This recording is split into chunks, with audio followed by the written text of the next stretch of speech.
We are tonight's entertainment. You will never find the more wretched hive of scum and villainy. Excellent! Hello everyone and welcome to another episode of the Movie Mania Podcast, where we talk about films, past, present and future. And we're all mad here because we're artists. We're like goofy artists, right? We're all living in this weird, oppressive Victorian era where everyone's trying to control how we act, but our creativity will just break free because, what, shut up, Tim Burton. You're really not that creative, okay? Someone's got a chip on their shoulder about Tim Burton. Like Corpse Bride, and I had to watch that, and that sucked. But Big Eyes was better. But anyway, how are you, Trilbee? As we all know, one person's craziness is just another person's reality. Oh, God. Is that another Tim Burton quote? I think it is. I'm just looking at Tim Burton quotes. People told me I couldn't kill Jack Nicholson, so I cast him in 2 roles and killed him off twice. So, this guy's alright. You hippie. Tim Burton, you crazy. That's the one thing you focus on, the haircut. Get a haircut!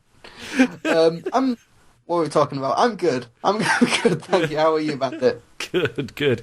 Well, I got up at like 5:30 here in the morning for our podcast, and I should have checked my phone first because both of you and Trey were like, oh, can we push it back an hour? And I was like, I could have stayed in bed. But on the plus side, I got to find that viral video of the lady trying on the Chewbacca mask and laughing, which is really great. It's just a load of joy, isn't it? Yes. Like, she's so happy.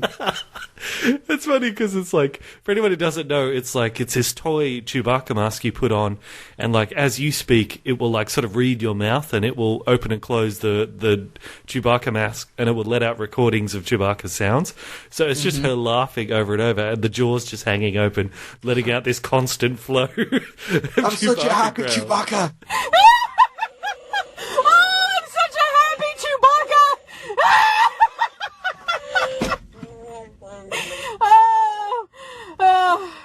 This is worth every penny!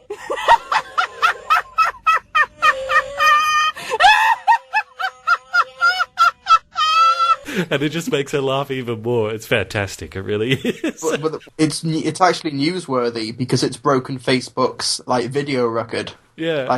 It has 50 million views or something obscene like that, and the shop, the company that makes the Chewbacca masks, has actually had their stock has been completely diminished. They have no more Chewbacca masks because everybody's bought them because that video has been so popular. Wow, that's the power of the internet, isn't it? If you ever need a pick-me-up, just watch Happy Chewbacca. Yeah. I would not be surprised if J.J. Abrams or Lucasfilm or whoever, Ryan Johnson, reaches out to her and says, do you want a cameo in episode 8? Just like a walk-on behind-the-scenes thing. She's going to be in a Star Wars film, in a small role. Absolutely, I guarantee it. She will, yeah. And it's going to be... They've got to make her a Wookiee. They've got to make her a lady Wookiee. She's going to be like... she's going to be like a Wookiee in disguise. She's clearly just a person wearing a Wookiee mask. They could make her like a younger Wookiee, that's why she's smaller instead of 7 feet tall. And maybe just a slightly chubby Wookiee. What is it in South Park? The Chewbacca defense. This is Chewbacca. He's a Wookiee. Why would he want to live with Ewoks? That does not make sense. I imagine that happening if she turned up in the movie like, this is Chewbacca. This is Chewbacca lady. How does that make sense? Well, I must say 50 million views. Mind you, Facebook does cheat a little bit with their views because you know how when you scroll down on Facebook, it plays automatically? They count that as a play, even though technically it's not a play because no one clicked on it. They just scrolled down. So they kind of cheat to inflate their numbers and make it seem like they have bigger circulation than they do. But anyway, who cares? It's still great. Been widely watched and just really brilliant. And people are like, it's a stupid video. It's just fun. Yeah, it's just joy. Yeah. It's concentrated Chewbacca joy. Exactly. Yeah. Well, we should probably get into the movie news, right? Oh, yeah, we're here to do a podcast, aren't we? That's right. Okay, yeah. Ladies and gentlemen, can I please have your attention? I've just been handed an urgent and horrifying news story. Cannonball! So news, everyone, and also Trey should be calling in sometime during this news segment. We'll patch him in when we get here, but Trilbee, have you seen the news about Batman v Superman and Warner Brothers in general trying to shake things up and I guess get their house in order for future DC Warner Brothers movies? Mm-hmm. Now, I'm not saying I'm a prophet, that I'm a soothsayer who predicted everything that has been happening since the fallout of Batman v Superman. I'm saying but, that. That's for you to say. I don't say it. You have to say it, Bandit. You listeners have to say it because I am your redeemer. Oh, the Mad Max. It is by my hand that DC will rise from the ashes. Do not become addicted to DC films, for they will abandon you, and you will resent their absence. And then you will also resent their presence because they will not be good. Yeah. There's early screenings of Suicide Squad this past week, but who knows how accurate those are. Batman v Superman had great early screening buzz, and we all know how that turned out. But yeah, new news. Jeff Johns. Just before we move on, Suicide Squad, they in the reshoots, originally they said the director said that the reshoots were because the movie was so good, they wanted to give him, license to put more stuff in. Now it's turned out he was lying, and it's because the whole third act is a complete mess, and he basically had to reshoot the whole third act to try to make it make sense, which is not a good sign, because I'm really looking forward to Suicide Squad. No, but it's better that they realise that ahead of time and reshoot. Yeah. Like if it turns out the movie comes out and it's still a complete mess in the third act, then yeah, there's cause for concern. But Oh, he's calling. Here he is. Trey, you there, Trey? God, I hope so. Yes. All right, cool. We're all here together again. It's been a long time. It's like the Avengers. Yes. It's like the Avengers. We're all back, It's like, this is our Age of Ultron. Hopefully it'll be, just as awesome. Even we say Movie Mania, and then it cuts before we say the word assemble. Yeah, and then in next week's podcast we just beat the snot out of each other, and hopefully we're there for the better by the end of it all. Next week it's all about Star Wars: The Force Awakens and Terminator Genesis. Okay, Godzilla. Yeah. Which one of us gets crippled by the end of the film? Which one? I am the black one. Oh yeah. And we do follow Walking Dead rules here, so Somebody pointed that out when Couch Tomato was on. Yeah, it's like, you only have one black guy at a time. That was going to be the intro that I was going to have. They let one black guy at a time. Yeah. Oh, okay. Last week we didn't meet our quota, so. No. And then you guys start talking about every time it's just you two, you always bring up racial stuff. And I'm just like, He's like, whenever the black guy's not here, slavery always brings brought up. Blame Bandit for we're that. all like, oh, kumbaya, unity. Kumbaya. That's not racist at all. No, you're fine. Okay. Is it's that really an Indian saying or something? I think it's an African thing, isn't it? I'm just as ignorant as you are in terms of African culture. I don't know. Well, who cares? Like they sing at a campfire. It's better than Zippity Doodah. Zippity Doodah. Yes, quite, yes. Anyway, we better get back into it. Our viewers will be. Yeah, I suppose. Talking yeah. Our listeners. All right, so Trilbee, you were just about to say with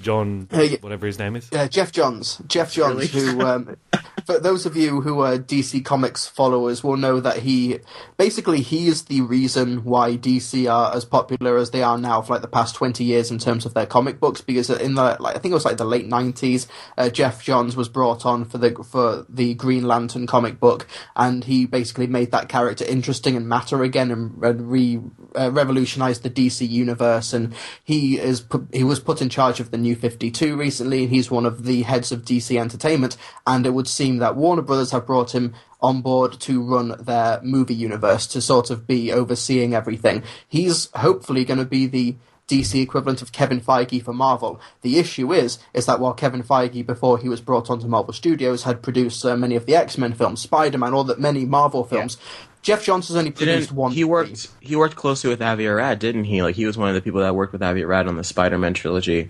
from what I can remember. But yeah, he knew the business. He's worked in the industry for 15 years. But Jeff Johns has only produced one movie, and that one movie was Green Lantern. And of course, bringing on Jeff Johns now, Justice League is a month into shooting.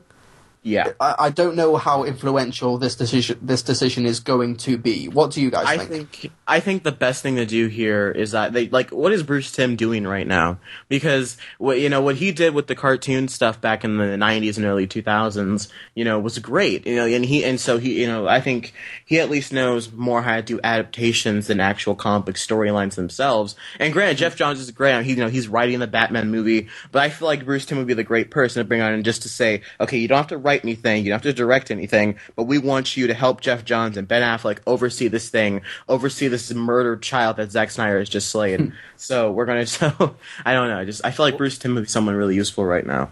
Yeah. Well, I just watched Grace Randolph's breakdown of it, and she's come on, she's good, she's fine. She's the worst. Well, she's good when she's not talking comic book movies. But the way she brings it up is like on paper. We're never getting her on the show now. We're never gonna get her on the show now. Sorry. Everyone hate Grace Randolph. I think she's good. Anyway, yeah, she's good. But anyway, it's like on paper you're like, oh, this is good because they've got a Kevin Feige. They've actually got two Kevin Feiges technically because they got Jeff Johns and another guy who like handles the business side, and John Berg, yep. And see, they need to agree on something, and then they need to go to Zack Snyder, and the three of them need to agree. Then they got to bring in Ben Affleck because he's executive producer. Then they got to agree. Then they also got to bring in the writers, and then they got to agree. And everybody needs to agree just to make one decision. That sounds like it's not going to get anything solved. I don't think that's how it works. I don't think that's how it works. Well, whatever it is, it's bloody complicated. And she's like, look, it's real simple. All of us know what needs to be done. Get rid of Zack Snyder, get a new director, probably just Ben Affleck because he's already there and he's a better director anyway. And just get one person to oversee everything, I reckon George Miller. That's all you got to do. Just one Kevin Feige, change directors. That's it. But do you like how Bandit suddenly was just like, we should get the Mad Max guy. I like that idea. He's too busy making the Mad Max sequel, but he should just drop the Mad Max sequel and the Furiosa spinoff and just do Justice League. I want him to do all. He should do Green Lantern. Because Flash is down a director now for Seth Grahame-Smith left. So. Yes, it is. And we know how good he is at high-speed chases. Yeah, but I feel like Flash seems a lot easier to do than Green Lantern, and we need someone like George Miller who's so innovative with technology and figure out a way to practically do all the scenes on Oa and in space. Like he'll shoot people up in actually into space on wires and just have them hanging from satellites and whatnot. Really method. Yeah, launch into the atmosphere. Tom Hardy would do it. It's game for anything. He'd do it. Well, but he'd wear he would wear a spacesuit that no one can understand to speak in, of course, because that's how it works. But I honestly I don't understand why they've already jumped into filming. Like you said, they're already a month in. Why the hell would you do something like that? I think they were already scheduled to shoot. I know, that's the thing. It's like they've painted themselves into that corner. They have to because it would cost them more to delay it because they've already put in all the groundwork. But why would you even do that in the first place? It's like you're not giving yourself any room to make any changes. So how do you think it's going to be any different? Yeah, I made a video a while pure back. Insanity. I don't understand My first crossover with Bandit ever was when he posted my video back 2 years ago on how to fix the DC cinematic universe. 2 years ago on your channel, Bandit, and I got all that lovely criticism. And you can still see the comments there. But hey, things have changed now. Yeah, people love me now. Yeah, no, but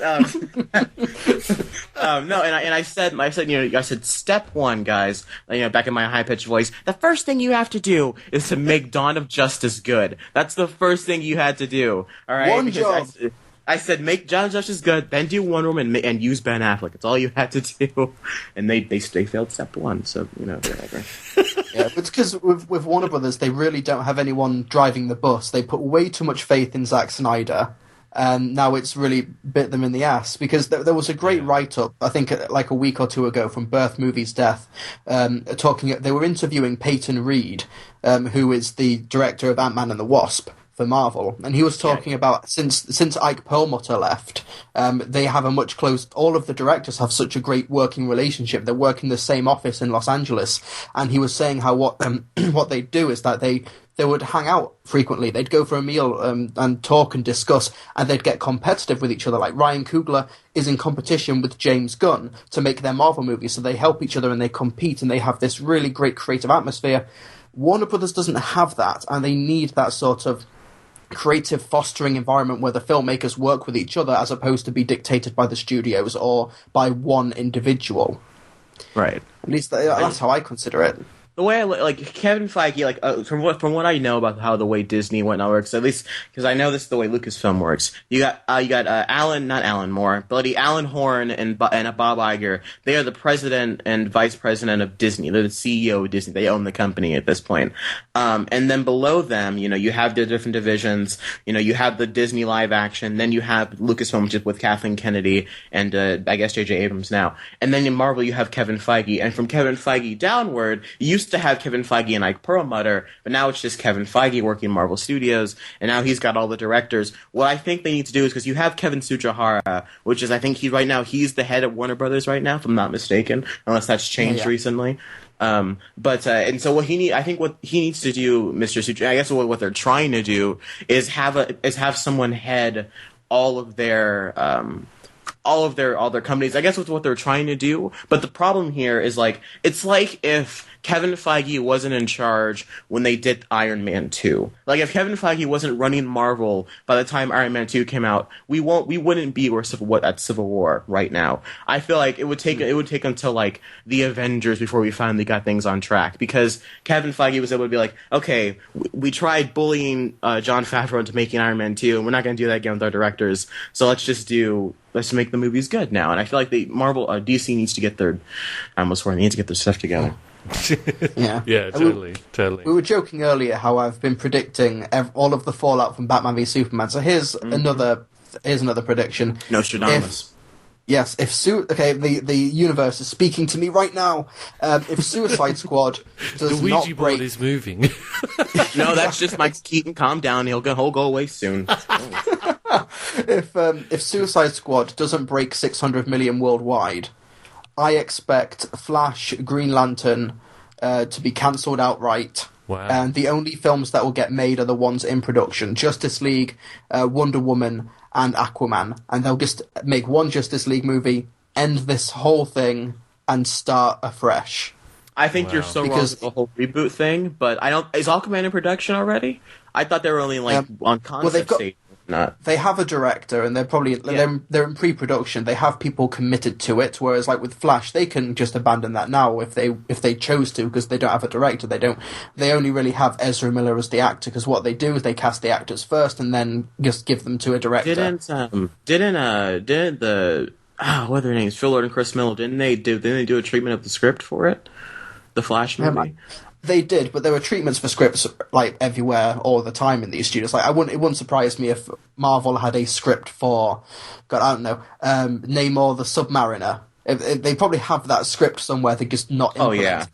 Like on that island that Kevin Feige sits next to, where everyone fans him because he's Jesus at Marvel, and they just throw comics at him and just like, what about this? And he's like, all right, someone go write me a Namor script, and then they're like, here's some more Civil War money. Good. Like he's just sitting in like his emperor chair. Good. Feed me my grapes. Someone mentioned to me. I'm sure that they have a Fantastic Four script somewhere. They just can't use it. I'm sure they have a script. It's sitting in like a safe, just like he's just sitting there like. Soon. Exactly. Somebody mentioned in the comment section to me, they said, because how we were saying that Batman v Superman had I think the second biggest second week drop in history or something at the box office, and they said, but wait, Civil War just had a bigger second week drop, and it's like, well, yeah, but that's because they had a massive opening.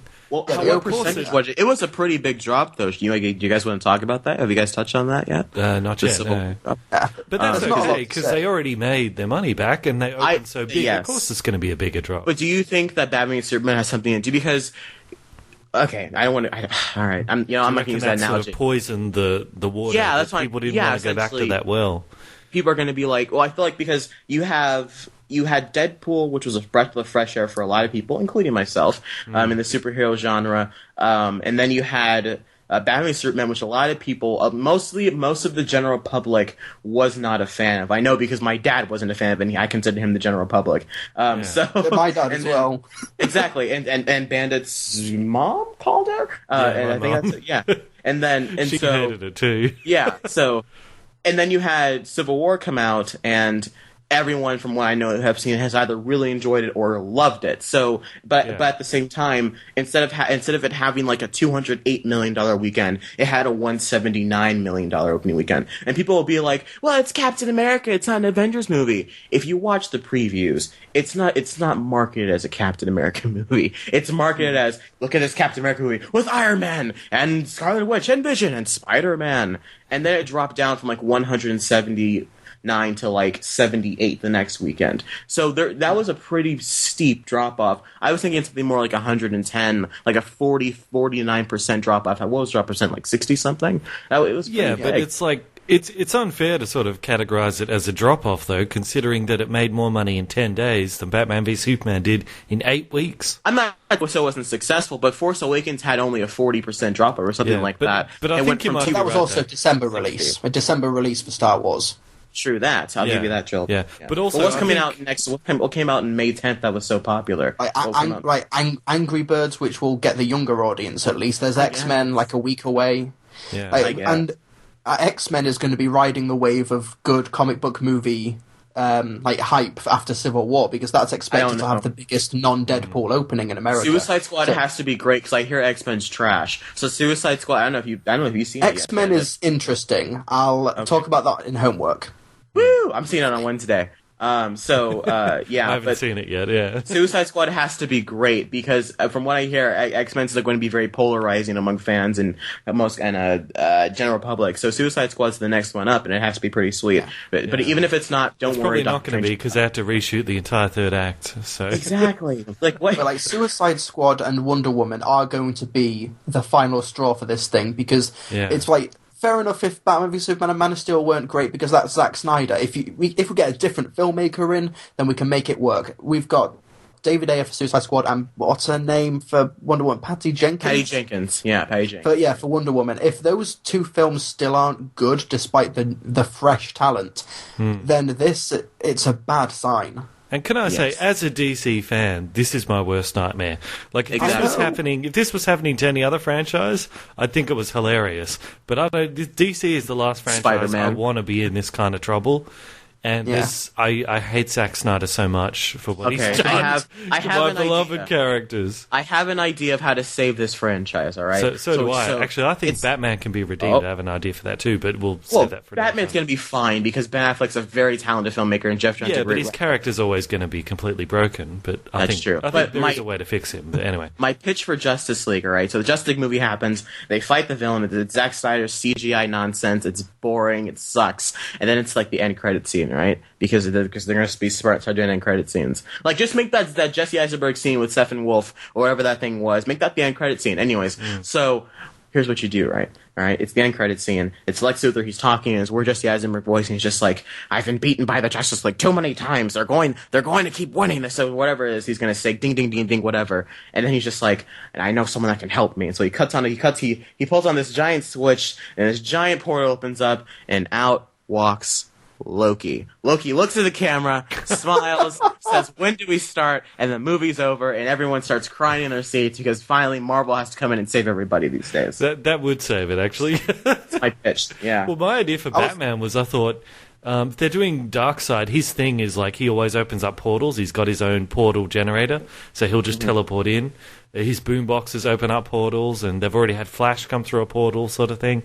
So I thought if they want to kind of do like the Flash TV show where there's like parallel worlds, they could do a thing where Negan, who's his dad, comes through from a parallel world. Because in the comics, in Earth 2, there's a version where Bruce Wayne was shot rather than his parents, and his dad becomes Batman. And his mom becomes the Joker. So, they could redeem Batman if, like, Negan Batman comes through and says to Ben Affleck, he's like, "Yeah, I notice you kill everyone. Why do you do that?" And he could be like, "Well, because I never used to, but the Joker killed Robin. Zack whatever, Snyder blah, sucks. blah, blah. Yeah. Yeah, but Okay, then like- Negan could be like, well, in the world I come from, the guy you called the Joker is actually my best friend. He's my best friend. He's my closest ally. He helps me out. He's the best guy I know. And then Ben Affleck could be like, oh my God, well, if the Joker can change, then I shouldn't kill anyone. And that could reinstitute his no-killing rule, could lead into a Batman and Joker versus fight where Batman genuinely wouldn't want to kill the Joker because he's like, I know for a fact you can change because, in my dad's world, you're still alive and you're a good guy. So I reckon that way you could reinstitute his no-killing rule and set up for a good movie with him and the Joker where he doesn't just immediately kill Joker as soon as he sees him. I'd like to see a Batman movie do the Under the Red Hood story, where the Joker's already locked up, and Batman's not going to kill him because he's locked up already. I want to see that too, but I don't know how that's going to work with Ben Affleck's character. They're just going to ignore it. They're just going to say, that time you ignore it. It's he's going to be like, impossible. he's going to say, like, they're going to throw a line in there just like, Superman said not to kill anyone, so I'm not going to kill anyone. And then he's just not going to kill anybody anymore. They're going to. See, there's no way. I don't know how no one else has they to can know get that, Bandit. No one has to know.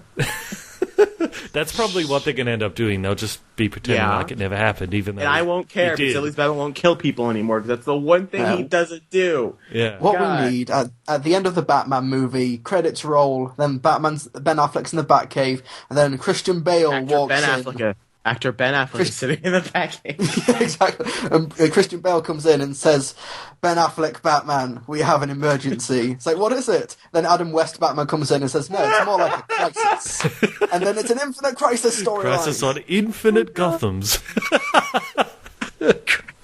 And then he does the Bat 2C, and then it makes $1 billion worldwide. And you just see Michael Keaton. Robin, hand me the shark repellent bat spray. Ben Affleck just shoots him in the head. You just see how it should have like, stop dancing. Ben Affleck kills all of the other Batmen. You see how it should have ended. Batman walk in, and he's just like, "Hey, Martha, have you seen the Batman should be Superman? How it should have ended." Hey, want to get coffee? That was great. What was her name? Martha. Christian Bale walks in and Ben Affleck's like, "What do you think you'll do?" No. He just starts ranting. Oh Guys, my goodness. we better move on. Please. Yeah, let's do that.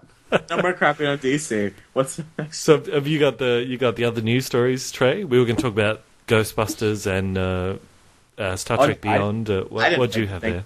I didn't write anything down because you guys were already. All right, then we'll talk about Ghostbusters. Second talk about Ghostbusters trailer came out. Two overwhelmingly negative comments again. Did you guys see the trailer? I don't know if it's a black thing or an internet thing, but I'm mad as hell. So. Yeah, there have been two trailers this past week. There's been the big second trailer, and then there's the international trailer. International trailer is actually pretty good. It's not terrific, but it's funny. It's made me laugh a few times. Chris Hemsworth looks really good. Yeah. And then I was thinking, this isn't a bad trailer. This isn't bad. Let's go to the comment section. And then I just lost all faith in the online fandom because it's like people are commenting saying came here to dislike by and stuff like that. Yeah, it's like the Fine Brothers phenomenon. People just enjoy hating on it now. I think what's happened is it does deserve it, and it is funny. So I want to encourage people to keep leaving hate comments. You made a video about it, didn't you? Yeah, but it's frustrating because it's like what if the movie's good? It doesn't have to be great. What if it's 70% on Rotten Tomatoes good? Because remember, Spy had terrible trailers, and that was actually a pretty awesome film. I really enjoyed that one. Yeah, exactly. And it's because if people have just already made up their minds, and fine, obviously trailers are meant to suck you in, but what about people are saying, "Oh, we've got to take a stand here because we hate reboots, we hate remakes." Okay. That's a fair enough position to take, but where was the hate for Total Recall? Where was the hate for RoboCop? Where was the hate for the Jungle Book? RoboCop was definitely there. I was there during the RoboCop hate. Yeah, but there wasn't very adamant about it. But there wasn't a 2 million down. There wasn't a 2 million downvote campaign online. There wasn't this. I think it's accumulated because of that. I think it's remake fatigue that, in a way, Total Recall and RoboCop and all of this is just added up, and it's reached a peak with Ghostbusters where people are just we don't want this anymore. So, you say maybe it's not going to be terrible, maybe it's going to be fine, but it's still going to be a remake, and the jokes that are presented in the trailer presumably are the best ones they have. That's why they put them there, and it's not funny. Trilbee, let me tell you this. I think the difference between a Total Recall and a RoboCop, because those originals are great movies, but if you go back and watch them, they're a little pulpy. I won't lie to you. That's just my opinion. Coming from someone who didn't grow up watching the movies. Yeah, they are, and they're awesome because of it. But you can go back and watch Ghostbusters, and I think Ghostbusters, in the same vein of like a Caddyshack or a Monty Python, is one of the genuine great classic comedies, and also is really endearing. It's a genuinely fantastic film, and I think because. And I think, for one, Paul Feig's movies tend not to have great trailers, like you said. And I feel like Ghostbusters is one of those things of like, you have touched my Ghostbusters. Like, it's like, they've already, I think it's because Harold Ramis just died. They touched Ghostbusters inappropriately. Well, Harold Ramis just died like last year or a couple years ago. The Ghostbusters brand, it's in a bad place right now. There's now like people, and there's already the stigma going around, and as much as we like to think that the sexism thing is small, I would like to say it's a pretty large. People are willing to admit. Yeah, it's definitely substantially and a thing that's causing a lot of hate on this trailer. That being said, the trailers have not been good. I laughed once in this second trailer, and that's when she was like, "I'm gonna go." I was gonna go home. Shoulder. I honestly could see that in the first Ghostbusters film. Like if the dragon was on top of Bill Murray's shoulders, I can see him saying, "I'm just gonna go." I can see him doing that. Yeah, and there was the second. True. There's the. But there's the international trailer. I think Hemsworth looks really funny. But the ghosts looking like Pixar creatures really doesn't help it. No. But, obviously that's. Trilbee, we're not saying the movie's gonna suck. I know. I don't even think the trailers have been great. I get why people don't like it, but it's like, if it's remake fatigue, where is the hate campaign for Jumanji, Baywatch, Magnificent Seven, Pete's Dragon, Beauty and the Beast, Power Rangers, Mummy, It, Peter Rabbit, Watership Down, another Jungle Book? We've had our third Spider-Man this century. Any of those trailers yet, Breathe. No, but still, it's like, and people are. How can there be hate about a trailer if the trailer's not out yet? Give it time. The hate will be there. People were hating the Ghostbusters reboot from the moment it was announced to the casting and everything. But that's because, like Trey said, it's something special. If you remake Jumanji, that was a good movie, but it wasn't special. Well, hold on. Jumanji, for Ghostbusters, the first Ghostbusters, it was a lightning in a bottle. It is a brilliant film, great screenplay, lightning in a bottle comedy and all that. But in terms of a franchise, it only has like a one batting average, or like it's one good film, a meh sequel, a pretty good video game that came out a few years ago. It's still, this is the hill people are choosing to die on. This one, the Sunday Movie said. Okay, I think it's a good hill to die on because it's saying to Hollywood, do original stories. We don't want remakes anymore. Make something new. If this was just like an action comedy with four. If I may step in. Step in, Trey. Stop me. Okay. So because I feel your pain now, Trilbee. The power of Trey compels you. I've been sitting back and watching, and I can tell you right now, neither of you are going to change your mind. Bandit, I'd like you to go into this movie with an open mind, and your expectations are going to be low. Your expectations are going to be low, but since we have to see it for the podcast, please go into the movie with thinking that there might be a shot this might actually be funny, because Paul Feig's trailers usually aren't good. And then Trilbee, I want you to understand that not everyone thinks that this movie is going to suck just because of the trailers. I'm a little worried is all. People like to make how he gave the Ghost logo boobs. Bandits. People are making judgments based on this trailer, and that's what trailers are for. Trailers are to show you what the movie is going to be about and to get you into theater and see the movie. If the trailers suck, that's not our fault for thinking the movie is going to be trash. No, but there's a difference between a movie looking bad and a movie being bad, and people have just completely drawn the line. And I saw a comment saying, "I can tell from this trailer, I can tell from the trailer that the movie is badly edited." That's an actual comment. Who thinks that? Okay, well, for any other movie. But look, Trilbee, let me give you an example, right? Some subscribers of mine brought this up. Like with the bit where Patty jumps in the crowd and they all run out the way, and she goes, "I don't know if that was a race thing or a lady thing, but I'm mad as hell." One of my commenters brought this up. The other Ghostbusters, the fat chick, she goes crowd surfing just before there. So obviously it's not a weight thing because she's a big fat chick too. It's obviously not a lady thing because she's a lady thing too. So it's just a race thing. Because she's a lady thing. Funny. You know, what it should have been was like the blonde punk-haired chick goes crowd surfing, then Patty jumps in and Patty can go, I don't know if that's a weight thing or a race thing, but I'm mad as hell. That would actually make sense. But yeah, See, no, it's I'm not just saying not that there's. a I'm not good saying that there's no comedy. cause for it. Like obviously, like the effects aren't great. It's a Sony trailer, so it's clearly a product first. Like this, all Sony trailers follow the exact same formula. I pointed this out in one of my write-ups on my site a few months ago when the first trailer dropped. It doesn't look that good, but still, there's something about the reaction to this film, and there are these two huge opposing sides. One of them's like, I hate this because it's got a female lead, and there's one side saying, if you hate this, then you're sexist.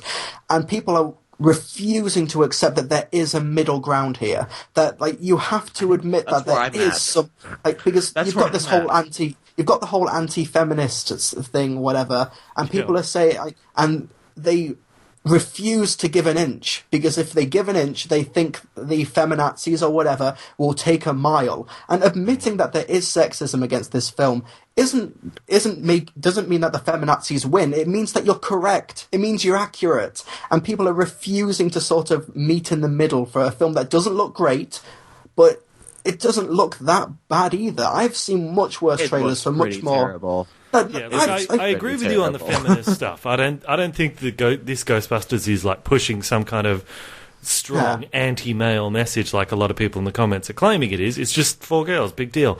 But yeah, where I disagree with you on Trilby is like you're looking at this movie and like, is it that bad that it justifies all that hate? No, it's not that bad, but it's not just this movie. I see it as an accumulation of all this stuff, so that this is the straw that broke the camel's back.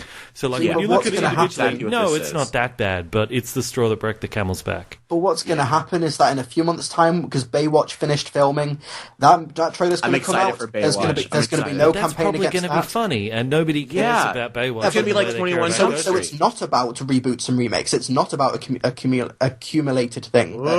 But it's different. It's different because Baywatch is the tone. not The precious tones are to different. people in the way that it's not. Well, so it's Baywatch. Baywatch so it's isn't not going about to be principles. Baywatch. No, Baywatch isn't. Joe, it's about Baywatch terrible isn't, remakes of movies that are precious. Sorry, I swear. Baywatch isn't about. Sorry, go on.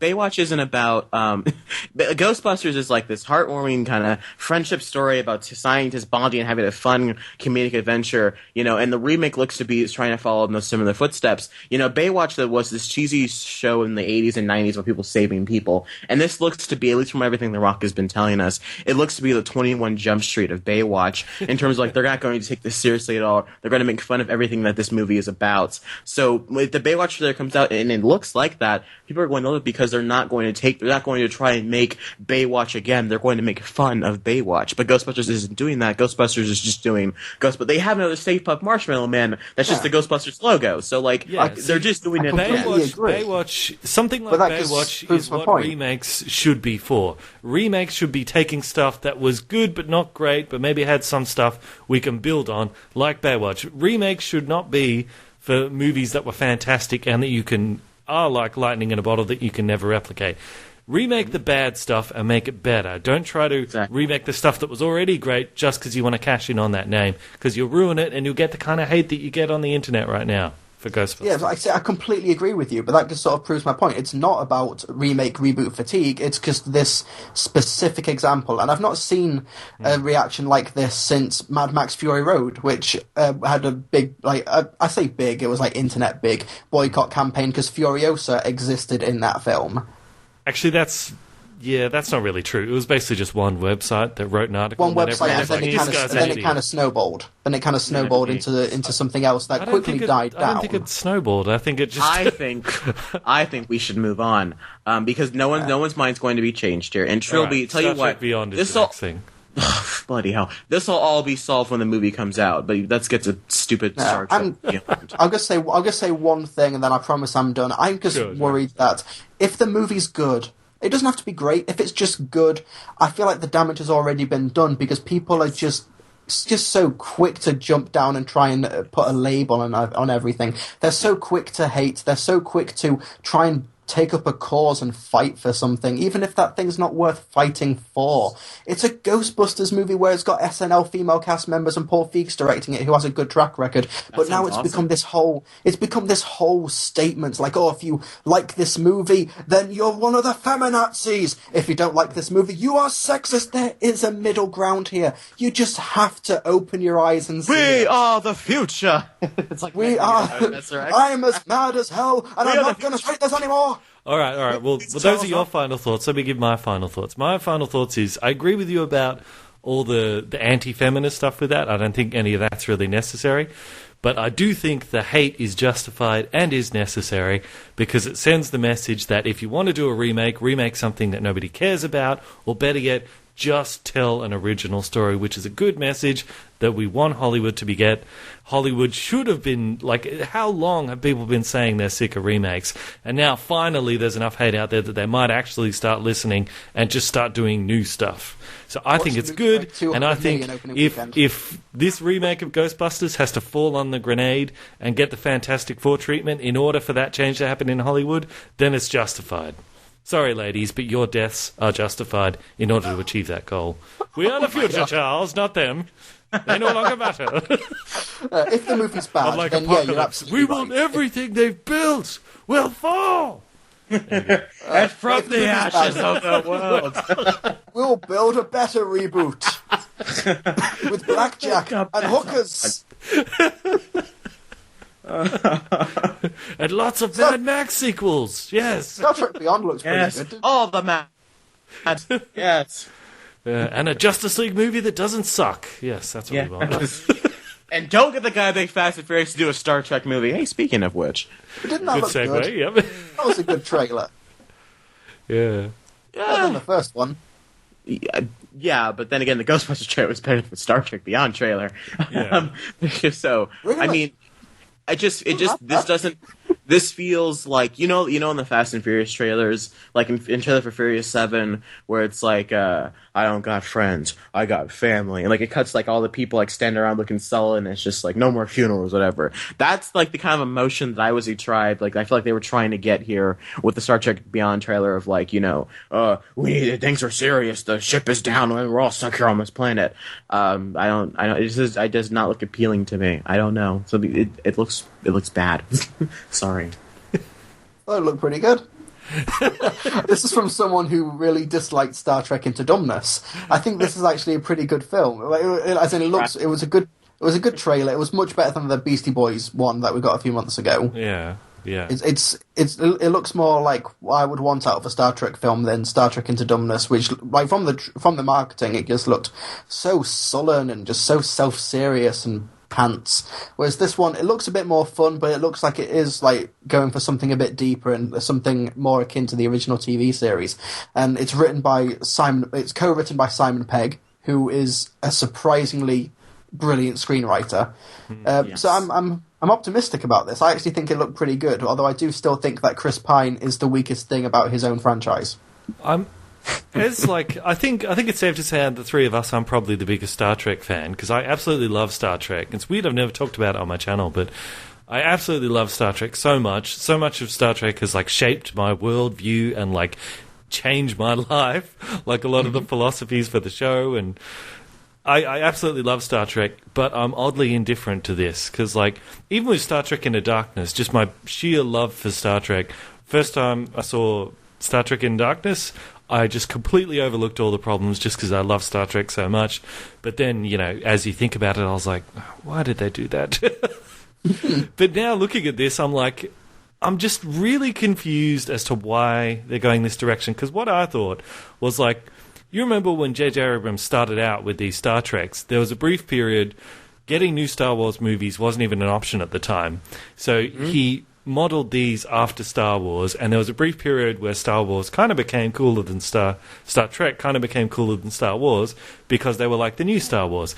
Now that we actually have real Star Wars movies again, I was thinking, well, now's an opportunity, especially after Star Trek Into Darkness, for them to take a big turn and go back into more traditional sci-fi Star Trek kind of themes. And Simon Pegg being writer kind of implies that they have, but if they have, they've hidden it really well in these trailers, because it looks like just more of the same, but now more of the same, you're not going to be better than Star Wars. Okay. So why are they doing this? I'm just here's my thing. Here's my thing here. Okay, so you have Alex Kurtzman and Robert Orci. They're not writing this one, but they wrote the first. But they did write the first movie, and what they were able to pull off there, you know, granted the script is probably not the strongest part about that first Star Trek movie, but I really enjoyed it. J.J. Abrams was able to take that script and turn it into a really fun, entertaining, and overall, I think, really well done film. That was a pretty solid movie. Yeah. Yes, and then, but I'm getting to a point here.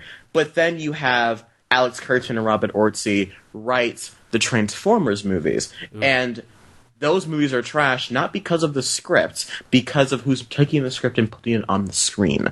So it doesn't matter how great of a writer Simon Pegg is, because he helped write the Cornetto trilogy with Edgar Wright. But Edgar Wright is a very, very talented filmmaker. I really want him to do another Marvel movie, please.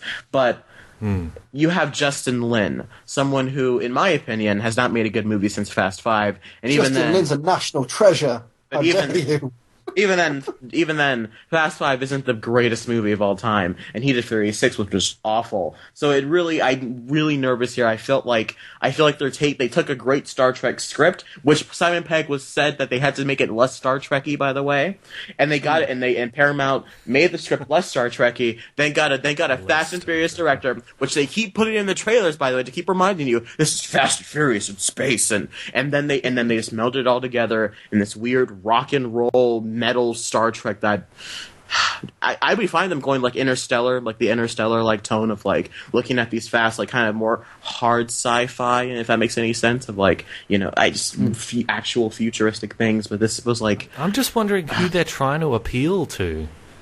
I don't know. I'm like, if you're going to change it that much, then why are you even bothering to have the name Star Trek on it? Why'd you even bother to get the rights if you're going to change it that much? Just call it something else. Call it Galaxy Quest. Actually, that's like a Star Trek movie too. Yeah. I don't know. People aren't going to pay for that, but they're not going to pay for Spacewalk or whatever Star Trek knockoff you get. But are people who are not into Star Trek going to buy a ticket to a movie called Star Trek just because it's called Star Trek? No, it doesn't really have any pull anyway, the name. So I don't know. Into Darkness made less than the first, than 2009 one, didn't it? Like it made less than Star Trek 9, because that's what it is. It's definitely disappointed. Yeah. Well, like we mentioned it before, like with Star Trek, all you need to do is have them go out into space, come across some weird spatial anomaly, they run into conflicts with the neighboring planet. First they don't get along, then they sort it out, they fix the anomaly, they learn a lesson, and they leave. That's what Star Trek is. It's not that hard, okay? Yeah. Just it feels like that's what they're doing the TV series on CBS. They're revamping the TV series on CBS. I think that comes out next year. So yeah, I guess that's what you got to look forward to for that, Bandit. I'm just excited to see, you know, beep beep beep beep beep beep every week on CBS. I'm like, oh yeah, Star Trek's on. And people will be standing around these cheesy, you know, pastel colored shirts and whatnot. Let me ask you guys, right? Like, I thought there's one episode of Star Trek. It was a Star Trek Voyager one. Sorry, Star Trek fans, I don't mind Voyager. It's a good series. But there was one episode and I was like, actually, that'd make a good movie. It's just called The Void. Let me give you like a real quick rundown of basically the plot from this 45-minute episode. They're flying through space. I was going to say the same thing. Yeah. Hey, you're into Doctor Who. That's way more nerdy. Oh, it really is. Shut up. I bet you know who Tom Baker is, don't you? Doctor number 4. Loser. No, I'm kidding. They're flying through space, right? They get sucked into this portal thing, and they look around, they're like, where did all the stars go? And this ship comes up and says, welcome to the void, and starts shooting them, and they have this space battle. Turns out this is like a little pocket dimension that sucks in ships from all around the galaxy. So inside this little pocket dimension where there's literally nothing, that's why it's called the void, the only resource is these other ships, and they're from all different alien races, all different things, and they just pirate off each other because that's the only resource and the only way to survive. So the Star Trek, like the Enterprise, they, instead of fighting with the others, they eventually build like a union where like, let's cooperate instead and share what we have instead of killing each other, and then hopefully we can make it out of here. And eventually they do. Some work with them, some don't, but eventually they work it out and they escape from the void and they learn a lesson, and they're like, hopefully this lesson of cooperation that we learned we can all take back to our various corners of the galaxy. Boom, episode done. Wouldn't that be an interesting movie?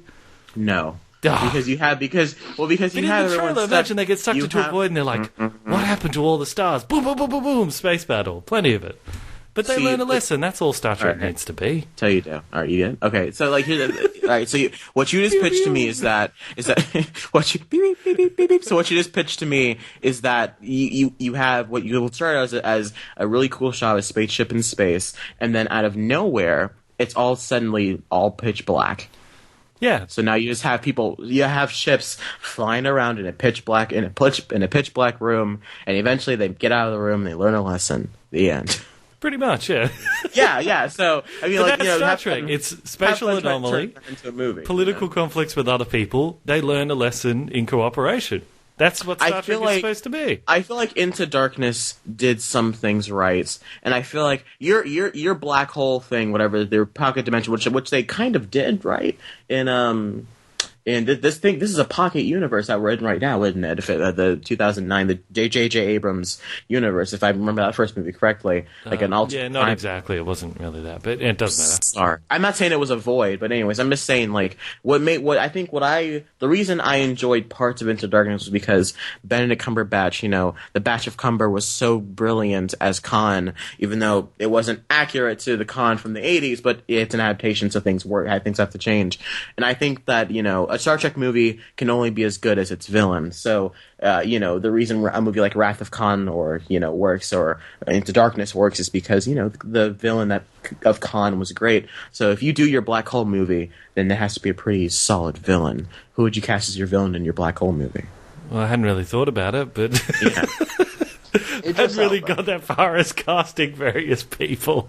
The Rock, there we go. Yeah. I'm down. You got me. Oh, can you smell? Yeah. But I don't know. Maybe that's the reason why they're making Star Trek Fast and Furious, because maybe just you don't like that kind of thing unless you're already a Star Trek fan. See, I've only ever watched one episode of Star Trek. Don't know what it was called, but all I know is that they went to an Alice in Wonderland style planet and there was a white rabbit, very trippy, got weird fast, and I turned it off. That is literally my entire exposure outside of the movies to Star Trek. Well, see, the problem like that Trekkies have with the new movies is the point of Star Trek is supposed to be it's promoting cooperation and understanding rather than conflict, and that violence is the failure of diplomacy. Whereas these new movies, it's like the moral of the story is just shoot stuff and blow everything up, and that'll make things okay. Which is the exact opposite. It's supposed to be about learning a lesson. That's what Star Wars is about. Yeah. No, Star Wars is about shooting stuff. Yeah. Or chopping things with laser sword. Fight with those laser swords. Yeah. Jar Jar. Woo. Yeah. I'm doing George Lucas for a history project. It's I'm just saying, if the whole world followed the Prime Directive, a lot of the conflicts in the world would not exist at all. I'm just saying that. It's world peace. That's a very very ambitious goal, man. It to be like, hey, this Prime, just don't mess with anyone else. Just do what you do. Yeah, pretty much. But good luck. Like it's like a sandbox. That's the Prime Directive. It's like you don't interfere with another culture if it's none of your business. Even if that culture is like massacring an entire population, you're like, well, Prime Directive, not our problem. It's like a sandbox. It's like sandbox. Like, all right, Timmy, you get your sandbox. Jenny, you get your sandbox. Jake, you get your sandbox. And Timmy over here is building his sandcastle in the sandbox. Yeah, but see, when you don't follow the Prime Directive and you're like, yeah, let's go into Iraq and take out Saddam Hussein. Oh no, we've created ISIS that's out of control and is invading Europe. See, that's what happens when you don't follow the Prime Directive. There's unforeseen consequences to all of your actions. That's why the Prime Directive is important. Never mind about my sandbox analogy then. Trilbee, what do you think? I think that it should all be like Doctor Who in the early 70s when everyone knew Kung Fu. Nerd! And we all had robot dogs. Yeah, maybe Star Trek just works better as a TV show. Who knows? We'll find out next year when the TV show comes out. This week, each one of you has a homework assignment. You're going to go out, you're going to start a fight with a total stranger. You're going to start a fight, and you're going to lose. Alright, so this is the homework assignment, in which case we talk about any films we've recently seen or assigned to see. Trilbee, I feel like you have some homework. Yeah, I saw X-Men Apocalypse because it opened in the UK pretty much before everywhere else in the entire world. So, yeah. No spoilers, obviously. No spoilers. I think we'll talk spoilers next week or the week after when we've all seen it. Mm-hmm. It's an interesting film because it's trying to be a greatest hits movie, a reboot, a continuation of the previous 8 or 9 films, a definitive ending to the franchise, and a jumping off point for future sequels. Wow. Conflicted. That's pretty ambitious. is an understatement. Wait a second. Sorry to interrupt, but you mentioned, without giving anything away, you mentioned a reboot? But weren't the last 2 movies also reboots? It's trying to reboot in that it's trying to reintroduce Cyclops, Nightcrawler, Jean Grey. Yeah, that's what I figured, yeah. Because it's rebooting all of these characters whilst trying to keep with the old continuity, while also trying to have a definitive ending to the franchise, while also trying to have a jumping off point for sequels because there's a post-credit scene. So we rebooted the story with First Class, then we rebooted the timeline with Days of Future Past, now they're rebooting the characters, okay. But they're trying to keep the timeline consistent from the Ian McKellen Magneto films and everything because of everything that Magneto does in this film. It's a... Wait a minute. Structurally, an end to the franchise? What do you... I'm not giving anything... What do you... Excuse me? The movie, the end of the film, it has quite a definitive ending. But then there's a post-credit scene saying there's more. I really want to know what that is now. That's weird. What a weird decision to make. It feels like... to do. It feels like an obligation. It's like, the last few X-Men films have been pretty successful and we've got this great cast. Let's keep making films, but let's end the franchise. But let's keep going. It feels very conflicted. Can I ask you another question, Trilbee? Because for people like Trey and myself who are keen to see Bryan Singer, nailed to the cross of the X-Men... Well, I wouldn't go there. I don't want to... Do you reckon this puts the nail in his coffin? It's not a bad film. There's a lot to recommend about it, but I think it is Bryan Singer's weakest X-Men film. Okay. Now, this isn't a spoiler, guys, but I want to know this personally as someone who doesn't want to see him in the film. Psylocke is ridiculously hot. Oh, thank God. How many minutes is Wolverine in the movie? Because that's not really a spoiler. And who plays Wolverine? Is it true it was a new guy? Because I hear that it's not Hugh Jackman, it's a new guy. Am I allowed to say? Okay, he's in it for about 2 minutes. Okay. Just to get a single line of dialogue. And it is Hugh Jackman. Okay. All right, I'm down. All right, good to know. The entire it was weird, that rumor that it's not Hugh Jackman. I was like, yeah, who's as well. Yeah, I'm like, am I in the wrong movie? He's on screen for 2 minutes. This is a 2 hour and 24-minute film. I don't want to know anything else. No, but I will say he's on screen for 2 minutes. There's nearly 2.5 hour film. The entire second act is working around those 2 minutes to get Hugh Jackman back into the film. You could take out the entire second act of X-Men Apocalypse. Wow. Well, I take it Stryker's in that second act. If I'm not, I take it Stryker's somewhere in that second act. Anyways, I don't... there is a cool Quicksilver sequence. There's a cool Quicksilver sequence, but it's not as cool as... I've had that room for me. Yeah, it's not as cool as the Days of Future Past one, because they play... It's weird, because it's meant to be a big serious moment, but they play the entire sequence for laughs. The Stan Lee cameo is an incredibly dramatic moment, which seems completely misjudged. And they tried to picture Stan Lee dying on the floor. And at the beginning of the film, Magneto, he walks in the middle of the battle. Apocalypse just punches his head off. Come on, true believers. And what they do? Everything Stan Lee built will fall. It's just Zack Snyder as Apocalypse. Yeah. Oh, God. But what happens with Magneto's character is that they give him a wife and a daughter and everything at the beginning of the film, just so that they can put them in the fridge, if you catch my drift. It's a saying if you don't know. They nuke his family? I don't know. I mean, they showed that in the trailer, so they showed what happens.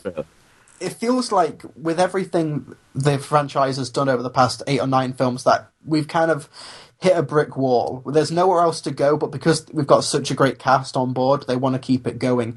I feel like after Deadpool and Wolverine 3... Yeah, it is. I feel like after Wolverine 3, you've got to reboot this universe again. Just start from scratch. I don't care how amazing James McAvoy is. I have one more question, okay? Yep. And then if it's a spoiler, you don't answer. Say I can neither confirm nor deny.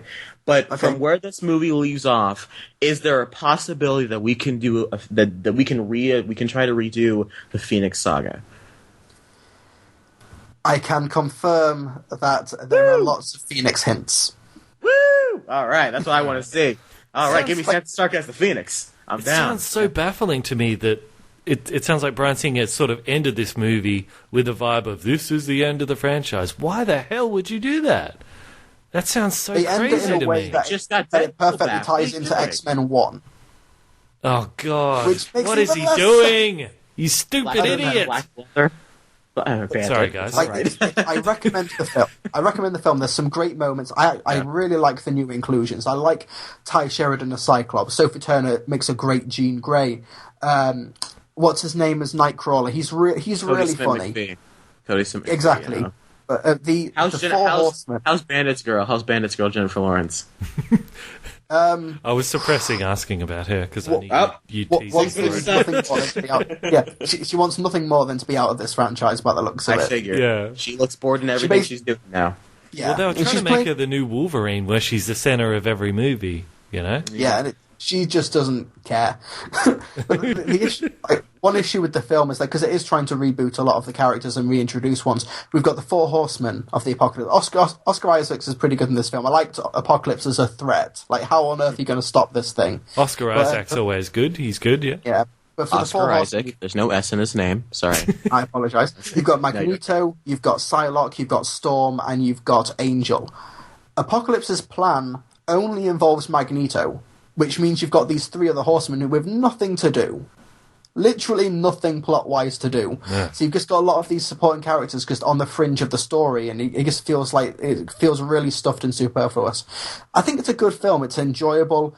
If you have like Civil War on one side and Batman v Superman on the other, this one is in the middle. That's what I'm hearing, yeah. I'm hearing it's great. But I feel like that's kind of a problem, though, that we're getting a film that's so middling, because, look, as much as after listening to you guys gush about Days of Future Past last week, I rewatched it for last week's podcast, and it's Did we good. gush? I thought we were kind of like, it's got... I mean, you guys said that you loved it, but you found a lot of holes in it. You said it was a great film, Ben. I can quote you on that. So, yeah. I can tell you that it was good. It's good, and I feel like, but I feel like it's been going down a peg every time. Like, First Class is one of the best superhero films I've ever seen, in my opinion. And then you've got like Days of Future Past, which was good, and then apparently this one's just like, eh. So I don't know. I don't know, but that's it's interesting. What kind of happened at around about that time that caused things to go down? Oh, Bryan Singer. Fine. Yeah. You suck, Bryan Singer. Is that a double entendre? Not an intentional one, no.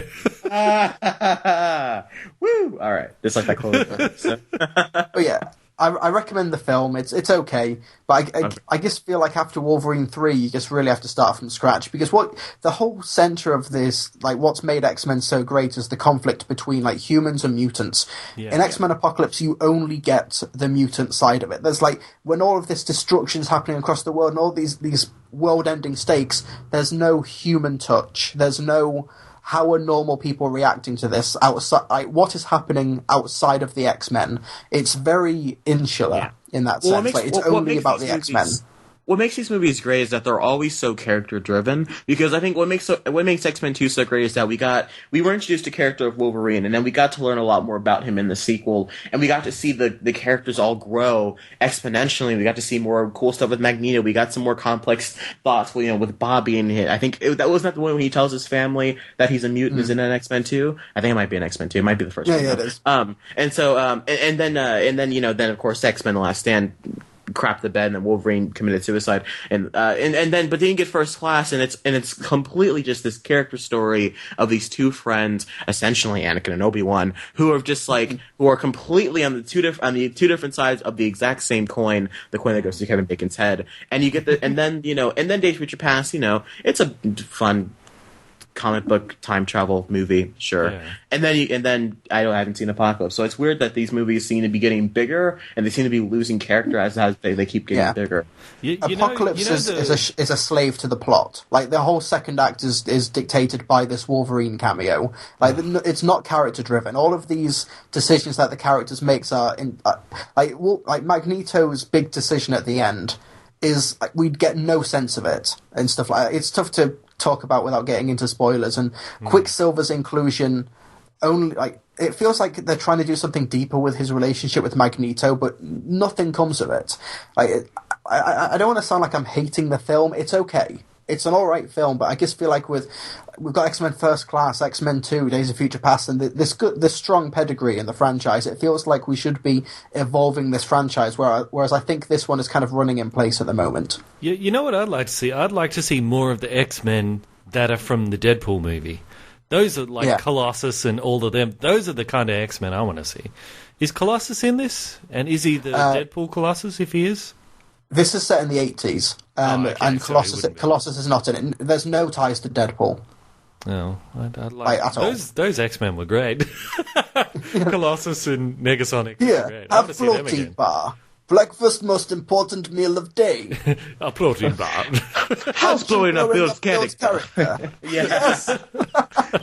Good for bones. Deadpool tried to break those. Yeah. It's okay, but it's oddly enough, I was at the beginning of the year, I was more excited for Apocalypse than I was Deadpool, but Deadpool has turned out to be the stronger film. I think me and Ben, like back when that first trailer came out for Apocalypse, I think me and Ben were kind of on the same page of, I don't know, I'm not feeling it, and I feel like we've, and then I guess we were on point, Bandit. We got it. We were like, I don't know, and then isn't it great that we actually agree on something? That's we both have the same for Bryan Singer. It's great, isn't it? Well, was it the X-Men music that kicks in? The theme tune for the movies that started the whole franchise. That's still a great piece of music, and I do get like goosebumps whenever I listen to it. It's not as cool. It's not as cool as the 90s theme. It is not as cool as that. Slide that in. That's all you gotta do. Like during like the opening credits that they always love to do. You know, it's like, you know, the opening credits and you just see like mutant cells or whatever, and it's just like and people are gonna start clapping. I'm ready. Well, it's like Trilbee and I said last week. If they continue with the thing where each movie is set 10 years forward, then the next one will be in the 90s, and that would be the time to use that theme song because it was the 90s cartoon. Where is the New Mutants gonna fit? Because the next one, like the next movies that they have officially, I think, said it's Wolverine 3, Deadpool 2, and New Mutants. But the follow up of Apocalypse is not the New Mutants. That's a different storyline or different team of mutants that we're focusing on in that storyline. So I don't know what the next one's going to be called or about. So I don't know. Where's it going? Well, it might be spoilerish to answer that. Yeah. Oh, yeah, I suppose, right. Don't answer that. All right. Should we jump into Tim Burton? There's no inclusion in terms of New Mutants or anything. So I'll just say that. Yeah. You know who was a mutant? Who? Tim Burton. Oh, you're on fire with the segues today. Also, I have a one-sentence review for Whiskey Tango Foxtrot and Hologram. That my transition went up in smoke. Go ahead, Trilbee. It is white people problems in the Middle East, the movie. Really? Both. They make surprisingly good companion pieces. A lot of people complaining that they broke their iPod case, things like that. Yeah, except there's sand in my boots. It's basically that for 3 hours. There's a snake in my boot. Well, my 10-second review of Angry Birds is kids will love it. It's pretty dumb and boring. Especially in the middle. White Birds Problems, the movie? White Birds. Yeah. I rewatched Angry Inception. White Birds. I rewatched Inception this week because I didn't have cable when I moved into my apartment, and I'll give you a one-sentence review. So many white guys. And I'll give you a one-sentence review. It still makes me cry. Okay, so okay, that's pretty much, all right. So Tim Burton. Sorry to derail that transition. That's great. No, it's fine. It's fine. And now our feature presentation.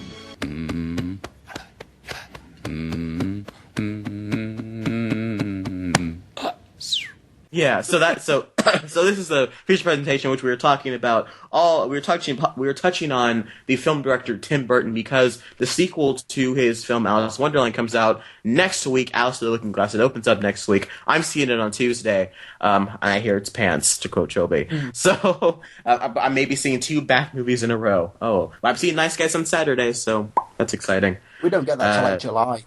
Nice guys, geez, blimey. I'm so sorry. It's a new Shane Black movie, Bandit, if you don't know what we're talking about, with Russell Crowe and Ryan Gosling. Russell Crowe and Ryan Gosling. It's really good. I hear it's really good.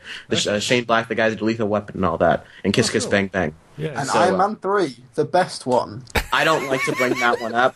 Let's not. That's what I was thinking. I was like, yeah, Iron Man 3. Dude. Prod in the bear. Prod in the bear. All right. Let's focus on more Predator and not Iron Man 4, please. All right. Please. Okay. Okay. Bandit, do you want to go first, I guess, with the Tim Burton talk? We all watch different movies. I guess, yeah, because like, for these director episodes, we're not so much, just for our listeners, we're not so much focused on the individual movies per se, but we're sort of looking at the whole career and spectrum of a director, like we did with Ridley Scott and Christopher Nolan and Steven Spielberg and blah, blah, blah. And I'd say, I think the flavor of the Tim Burton flavor, he's got a very distinct style now, and a lot of people, he's come to sort of be a director that people look at to remake other stuff and give it the Tim Burton treatment. Like a lot of people say, like he could do a Wizard of Oz and make that all Tim Burton-ish. And like Alice in Wonderland, of course, he was a perfect fit for all that. So he sort of encapsulates this weird realm of directors where, like in the olden days, actors used to have brands. Now he's a director with like a brand. You know, all these movies are kind of fit together in this weird way. And yeah, I'm. Let's just say, because like the two movies that I watched, because we each watched or rewatched different movies, was Corpse Bride, which I hated, and then Big Eyes. Really? Oh yeah, I despised Corpse Bride. Really? I haven't seen it. Boring. I haven't so seen it. Boring.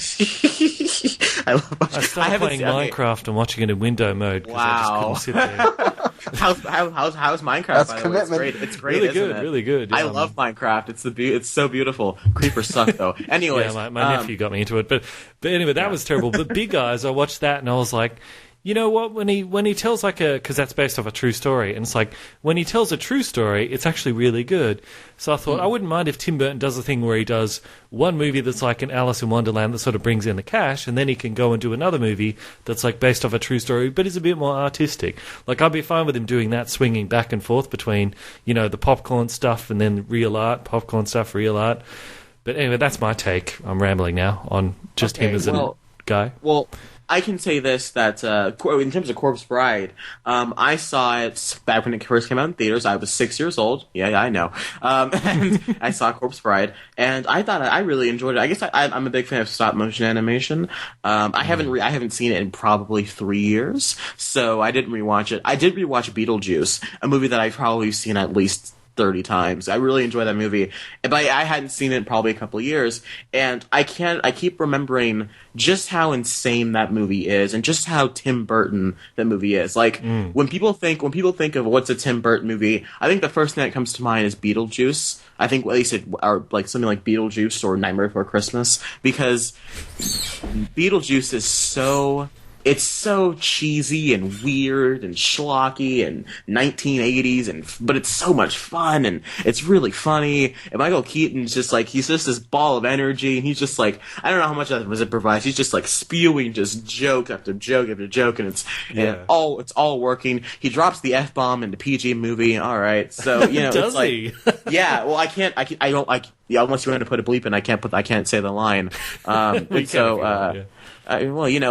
He's on Alec Baldwin's model tree set, and like he puts his arm on the tree, and the tree knocks over, and he looks at Alec Baldwin, and he's like, "Hey, nice fucking model," and it's just like, oh, that's right, he does. Yeah. It's weird, I never noticed that, yeah. And he grabs his crotch, and I'm on the floor rolling because I'm just like, "You bunch of losers! You're working with a professional here." Oh my god, yeah, and Winona Ryder, surprisingly likable as the moody teen. Yeah.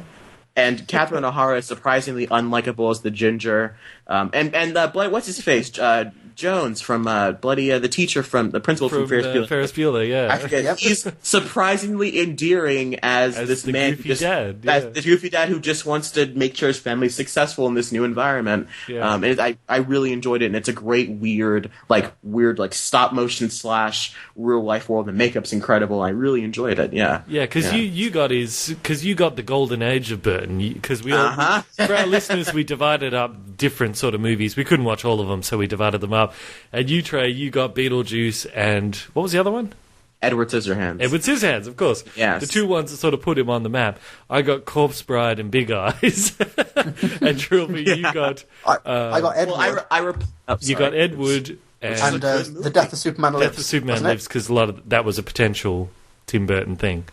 Yeah, but I've seen like 90% of his films. Yeah, we've all seen most of his movies, yeah. Yeah. I will tell you this right now. I didn't have time to completely watch all of Edward Scissorhands. I got about half an hour in before I had to go get my microphone cord. You've seen it before, yeah?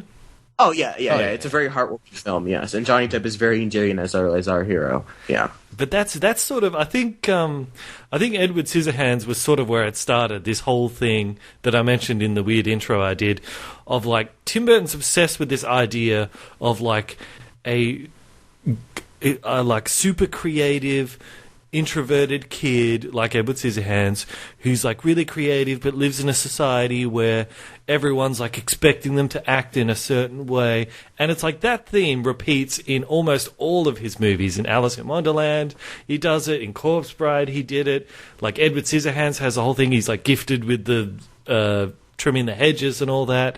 And I was like, seriously, Tim Burton, did you have like really strict parents or something that were like, no, Tim, you will not, write weird gothic stories or something? Because it seems like his whole career has been trying to break that mold. And I'm like, dude, you're not living in Victorian era England, okay? People don't have standards of behavior that they pressure. Have you seen his wife? Maybe that's it, yeah. Trilbee, do you want to say something? Well, because I've seen a lot of Burton films, I wasn't quite sure how to start this. So, Burton was born in 1958 to Bill Burton, who was the owner of a cat-themed shop. No, I'm joking, I'm not going to do his whole biography. I'm so glad that I got to talk about Ed Wood, because Ed Wood is one of my favourite movies. I thought it might be. That's why I thought you could do it, because you're our resident filmmaker here. Filmmaker, yeah. And that's for now. Struggling filmmaker. For now. Women's yeah. Give it 4 years. Hey, Bandit saw my film. He knows what the competition's like. Oh, have you seen my... I want to watch it. Yeah, thanks. Well, that'll be $10, please. Joking. Right, I'll send you the Blu-ray, which I've yet to make. All right. But yeah, Ed Wood, because for those of you who don't know, it's based on the director Ed Wood, who did Plan 9 from Outer Space and is thought to be one of the worst directors ever made. And you think he'd just be making fun of this guy, but you can tell that Tim Burton loves Ed Wood, or at least him as a person, because he's trying to get into the film industry. He walks around in women's clothing, not because he's a fruit, as somebody calls him. Are you a fruit? No, he just loves women. So wearing women's clothing makes him feel closer to them. And he's making these terrible films, but he's got such an energy, and I think it's Johnny Depp's one of his best performances. And he's not... Because nowadays you just see Johnny Depp as like Tonto or the Mad Hatter or Willy Wonka. He just in there's elaborate makeup and these costumes, and it just feels so fake. Did you see Black Mass? Trilbee? I saw Black Mass. Yeah, he's incredible in that, isn't he? He is good in that. He is good in that, and I'm glad that he's done that as opposed to just doing another like 50 Lone Ranger movies. But like for Ed Wood, Johnny Depp, he just throws himself into this. The makeup is great. It won an Oscar, I think, for Rick Baker. And Martin Landau, he plays Bela Lugosi, and it just feels like Bela Lugosi has just come back from the dead to be portrayed in this film. It's filmed in black and white. The cinematography is gorgeous. The atmosphere is just impeccable. And it feels like the most grounded Tim Burton movie, in that not everything is comprised of frickin' spirals. Because you were saying like you were playing Minecraft while watching Corpse Bride. Like, you'd never be able to recreate a Tim Burton world in Minecraft because everything's all spirally. You can't do good spirals. Challenge accepted. Give me 2 days. Someone's going to do that. Yeah. Yes, somebody has to make the entire town of Halloween from Nightmare Before Christmas in Minecraft. That's the challenge. I love that. It feels like the most down-to-earth Tim Burton movie, but the most Tim Burton-y. And what you were saying, Bandit, about how he should do a big, like, commercial blockbuster and then do a biopic. He needs to do a passion project instead of a biopic. Like, for Big Eyes and Frankenweenie and Ed Wood, these smaller films, which, when his heart is in a movie, it's truly in there, and it shows. Like, Dark Shadows was clearly the cash grab, but then he does Big Eyes, and it's better. Alice in Wonderland is a $1 billion film. That's the only reason it's getting a sequel, and that's really the only reason he's still got much clout in the industry, because his films outside of Alice in Wonderland don't make a lot of money. Like, they have a following, but they're not big. Well, they're not like, he's not like Michael Bay, where he can fart out $1 billion films. Yeah, with a movie like Frankenweenie, which I have seen as well. It definitely feels like, if you were to say, what's a Tim Burton animated movie, I could say, oh, Frankenweenie. You know, Frankenweenie, Nightmare Before Christmas, James and the Giant Peach, no, it's not that's Henry Selick, but, you know, that same kind of style. But I think with Frankenweenie, even though you can clearly tell his heart's in it, he clearly wanted to go back to that same story that got him, I guess, in the film business in the first place back in, like, 1984. Kicked out, isn't it?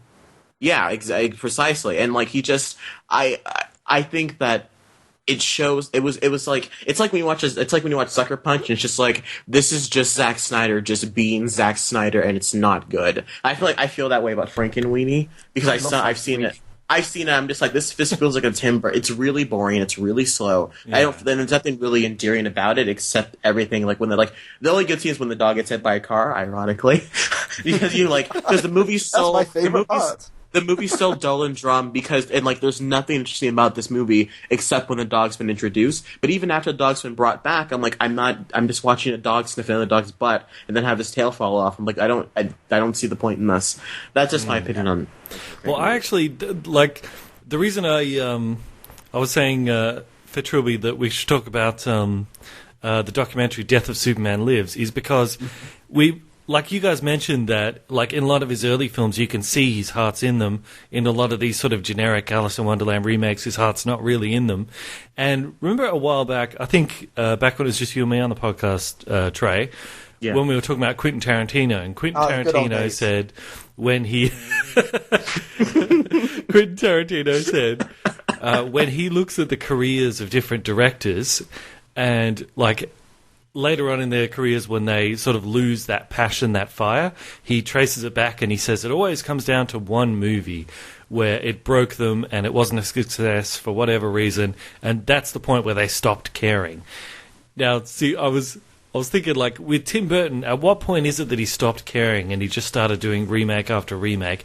I think it might actually be Superman Lives. That's why because if you look at it on a timeline, all the movies, because Superman Lives was going to be after his two. He did the Batman and Batman Returns, was going to be there. And when you watch that documentary, you see he poured so much effort, so much creativity, so many wacky Burton ideas into that, and it never even got made.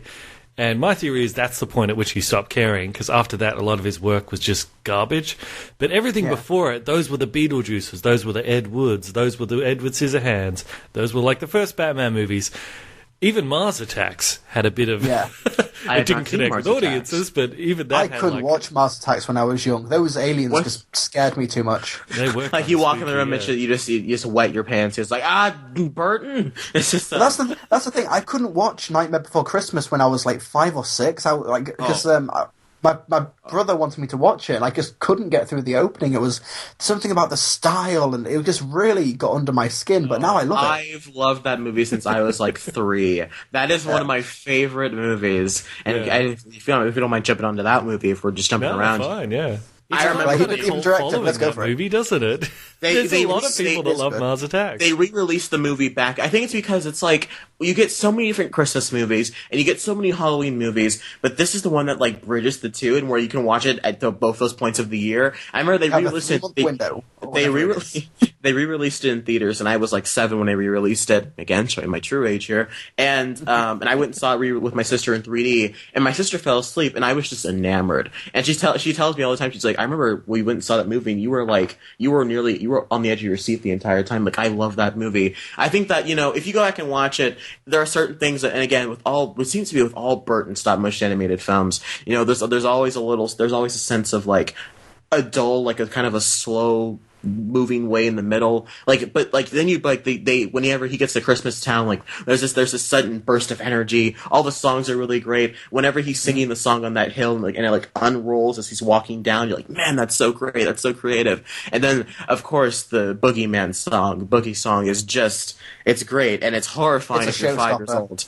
It's horrifying if you're 5 years old, because you're just like this burlap sack filled with maggots is trying to like kill Santa Claus, which is a horrible thought. Yeah. So yeah, I really love that movie, and I love the opening. That opening's one of the best openings I think in any movie ever. I think it's got one of the best opening 10 minutes.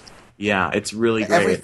Everything from the opening credits to Jack going into Christmas Town is just superb. It's so memorable and iconic. I think the main weakness for Nightmare Before Christmas is the love story, in that it's so tacked on. I'll give you that. Yeah, I'll give you that. I love the film, but watching it back when he's saying, "Oh, Sally, I can't believe I never realised," and it's like, you've had what, like 2 sentences on screen with each other, max. They had a conversation whenever she's like, Jack, I saw you in the flames, or not saw you in the flames. This is in Game of Thrones. No, she's like, I saw a vision of you burning, or something like that. Which is another great thing. It's like, he's gonna take Santa Claus, shoot him down. That's classic America. We see something in the sky, we shoot it down. They're celebrating. They're thanking us for doing such a great job. Like, whoa, easy there, fellas. I really love that. Have you seen that movie, Bandit? Nightmare Before Christmas? Sorry, I muted my microphone so I could eat some food, because I haven't seen Nightmare Before Christmas. That's exactly what I just asked you. That's your homework. That's your homework. Okay. It's good. It's good. It's good. It's 80 minutes, all right? You'll be fine, all right? It's really short. Yeah. But Bandit, I think you were right when it comes to Superman Lives being just sort of the film that really burned Burton in terms of making studio pictures. Like, he had a lot of passion about making a Superman movie, not necessarily a faithful one, but making a Superman movie with Nicolas Cage and with everyone involved. And it's John Schnepp's documentary, The Death of Superman Lives, What Happened, it's clearly a cheap documentary. Like, you can tell it is a kickstarted indie feature, but it's so informative and so fascinating and really well structured. It's still a good documentary, yeah. It's a good documentary. We should get him on the show. I got plans. What, John Schnepp? We should get John Schnepp on the show. Yeah, if we can get Couch Tomato on the show, we can. I mean, I think we can get John Schnepp. I'll send some emails.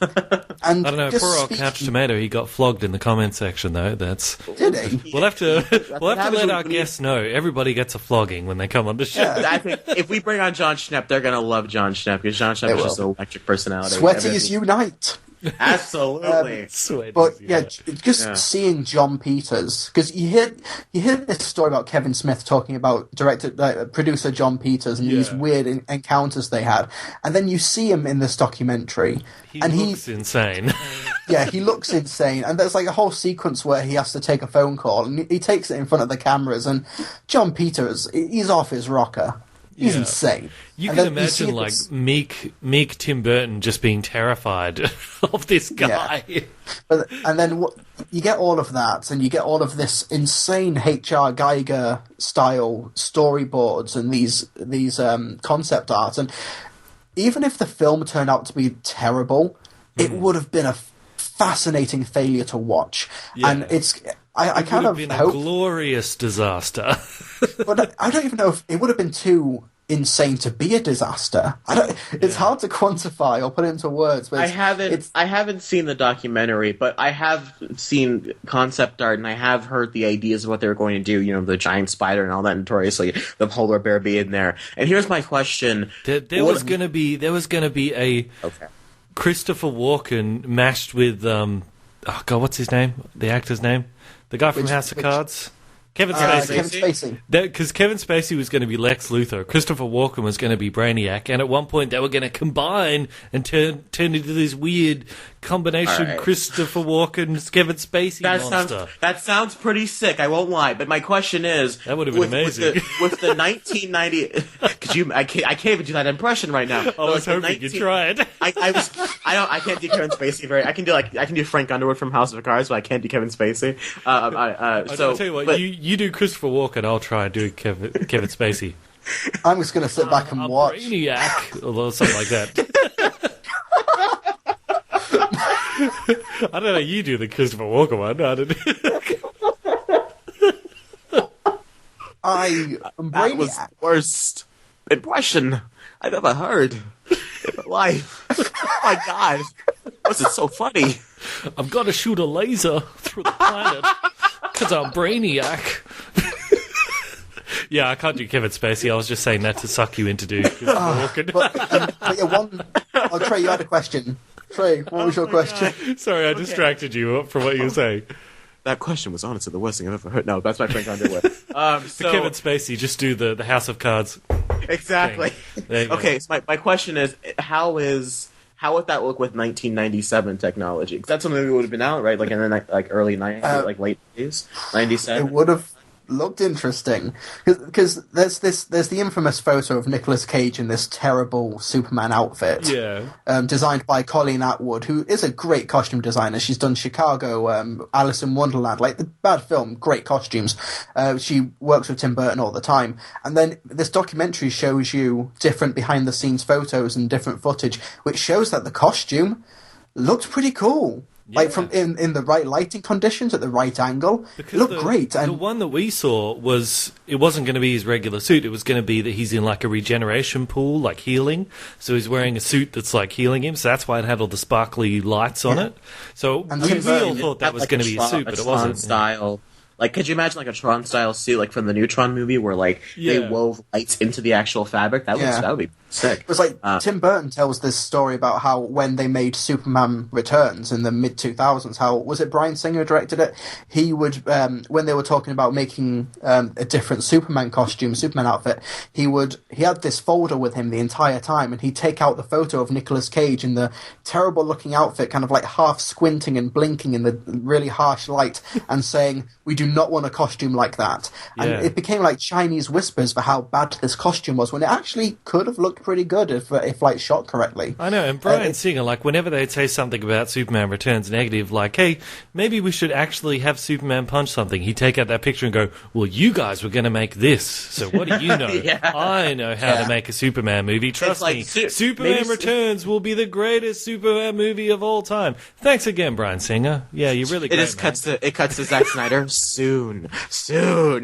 He'll do all the punching. That's kind of true, though, because like Zack Snyder's approach for Man of Steel and Batman v Superman, a lot of it's clearly been influenced by the Superman Lives movie that never got made, because that movie was going to do the death of Superman, it was going to have Doomsday, it was going to have all of this. And Doomsday would have been much better, actually, but hang on, finish your thought and I'll the stink of Superman Lives' as failed production is still lingering with Batman v Superman, and I think that's why this documentary is not only relevant, it still holds up and it still applies to how DC and Warner Brothers are making their movies right now, and it's a great project. Really, I recommend you checking it out. Yeah, that's your homework, Trey. Watch the documentary The Death of Superman Lives. And don't chappy it. This is a Kickstarter indie project. Get it on tdslwh.com. I don't have just chappy it. Nobody. I was going to say, I'm a 16-year-old boy in high school. I don't have a job, Trilbee. I'm not going to like, Mom, can I see your credit card so I can buy this? Get a job. Well, you know what? I apply for my local movie theater, by the way. Yeah. Well, actually, you know what? Because on John Schnepp's sell your violin. On John Schnepp's YouTube channel, I saw that he had it up there, and I was like, oh, cool. So I was going to send the link to you guys when I emailed you this list, but when I clicked on, he had it like uploaded like 4 times of like 1 hour 44 minutes. But each one I clicked on is just like him there, like eating chips for like an hour and 45 minutes. Yeah. Because people were uploading it on YouTube, and he's like, come on. So he uploaded loads of those, so anyone who is looking at will find those and go, oh, no, it's not on here. I should buy it legally. Trilbee. All right, don't bring my violin. She is very precious to me. I will not sell my I play violin too. Bandit, if you don't know, I've recently been elected president of my school orchestra. So I think that's what Trilbee's getting at here. Yeah, thank you. Yeah, but it's like, don't break my violin, and she's very precious to me. Oh, my violin got destroyed. Ouch! You got a little too. I was just about to play during a live show with a group of people, and it was like in this fair of fate area, whatever. And there was a big football net. Somebody kicked the football. It went through a tiny hole in the net, shattered my violin. Jesus. 1,000 pieces in my hands minutes before I was about to go on and do a show. Worst part wasn't my violin. Oh, it was the school's? It was the school's violin? It was a friend's violin. Like my teacher was also a friend because she lived in the village and was a family friend and everything. It was traumatic. Wow. But you know what else is traumatic? Tim Burton's experience of Superman Lives. I was going to say about Doomsday. Have you finished what you were going to say, Trilbee? Well, you get these...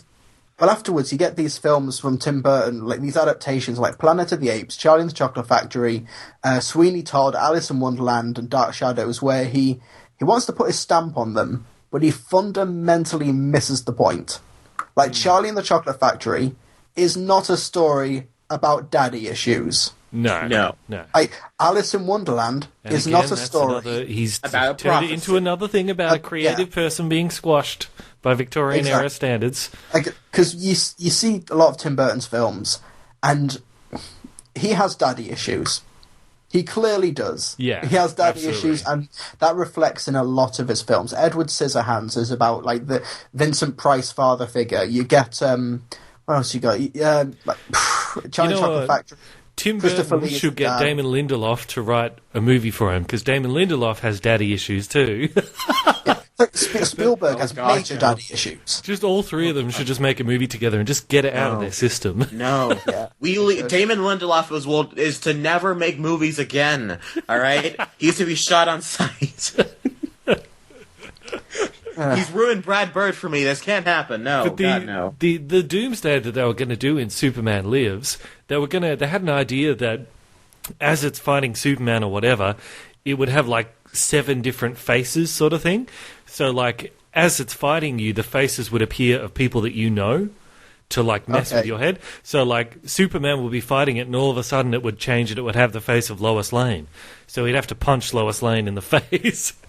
And it would like morph. I'm sure Henry Cavill Superman would do that. Yeah, Henry Cavill would do that. Yeah, he'd laser her through the eyes. But Ben Affleck's Batman with Brander. But now that's a cool idea. Like I would totally take that Doomsday over the Cave Troll.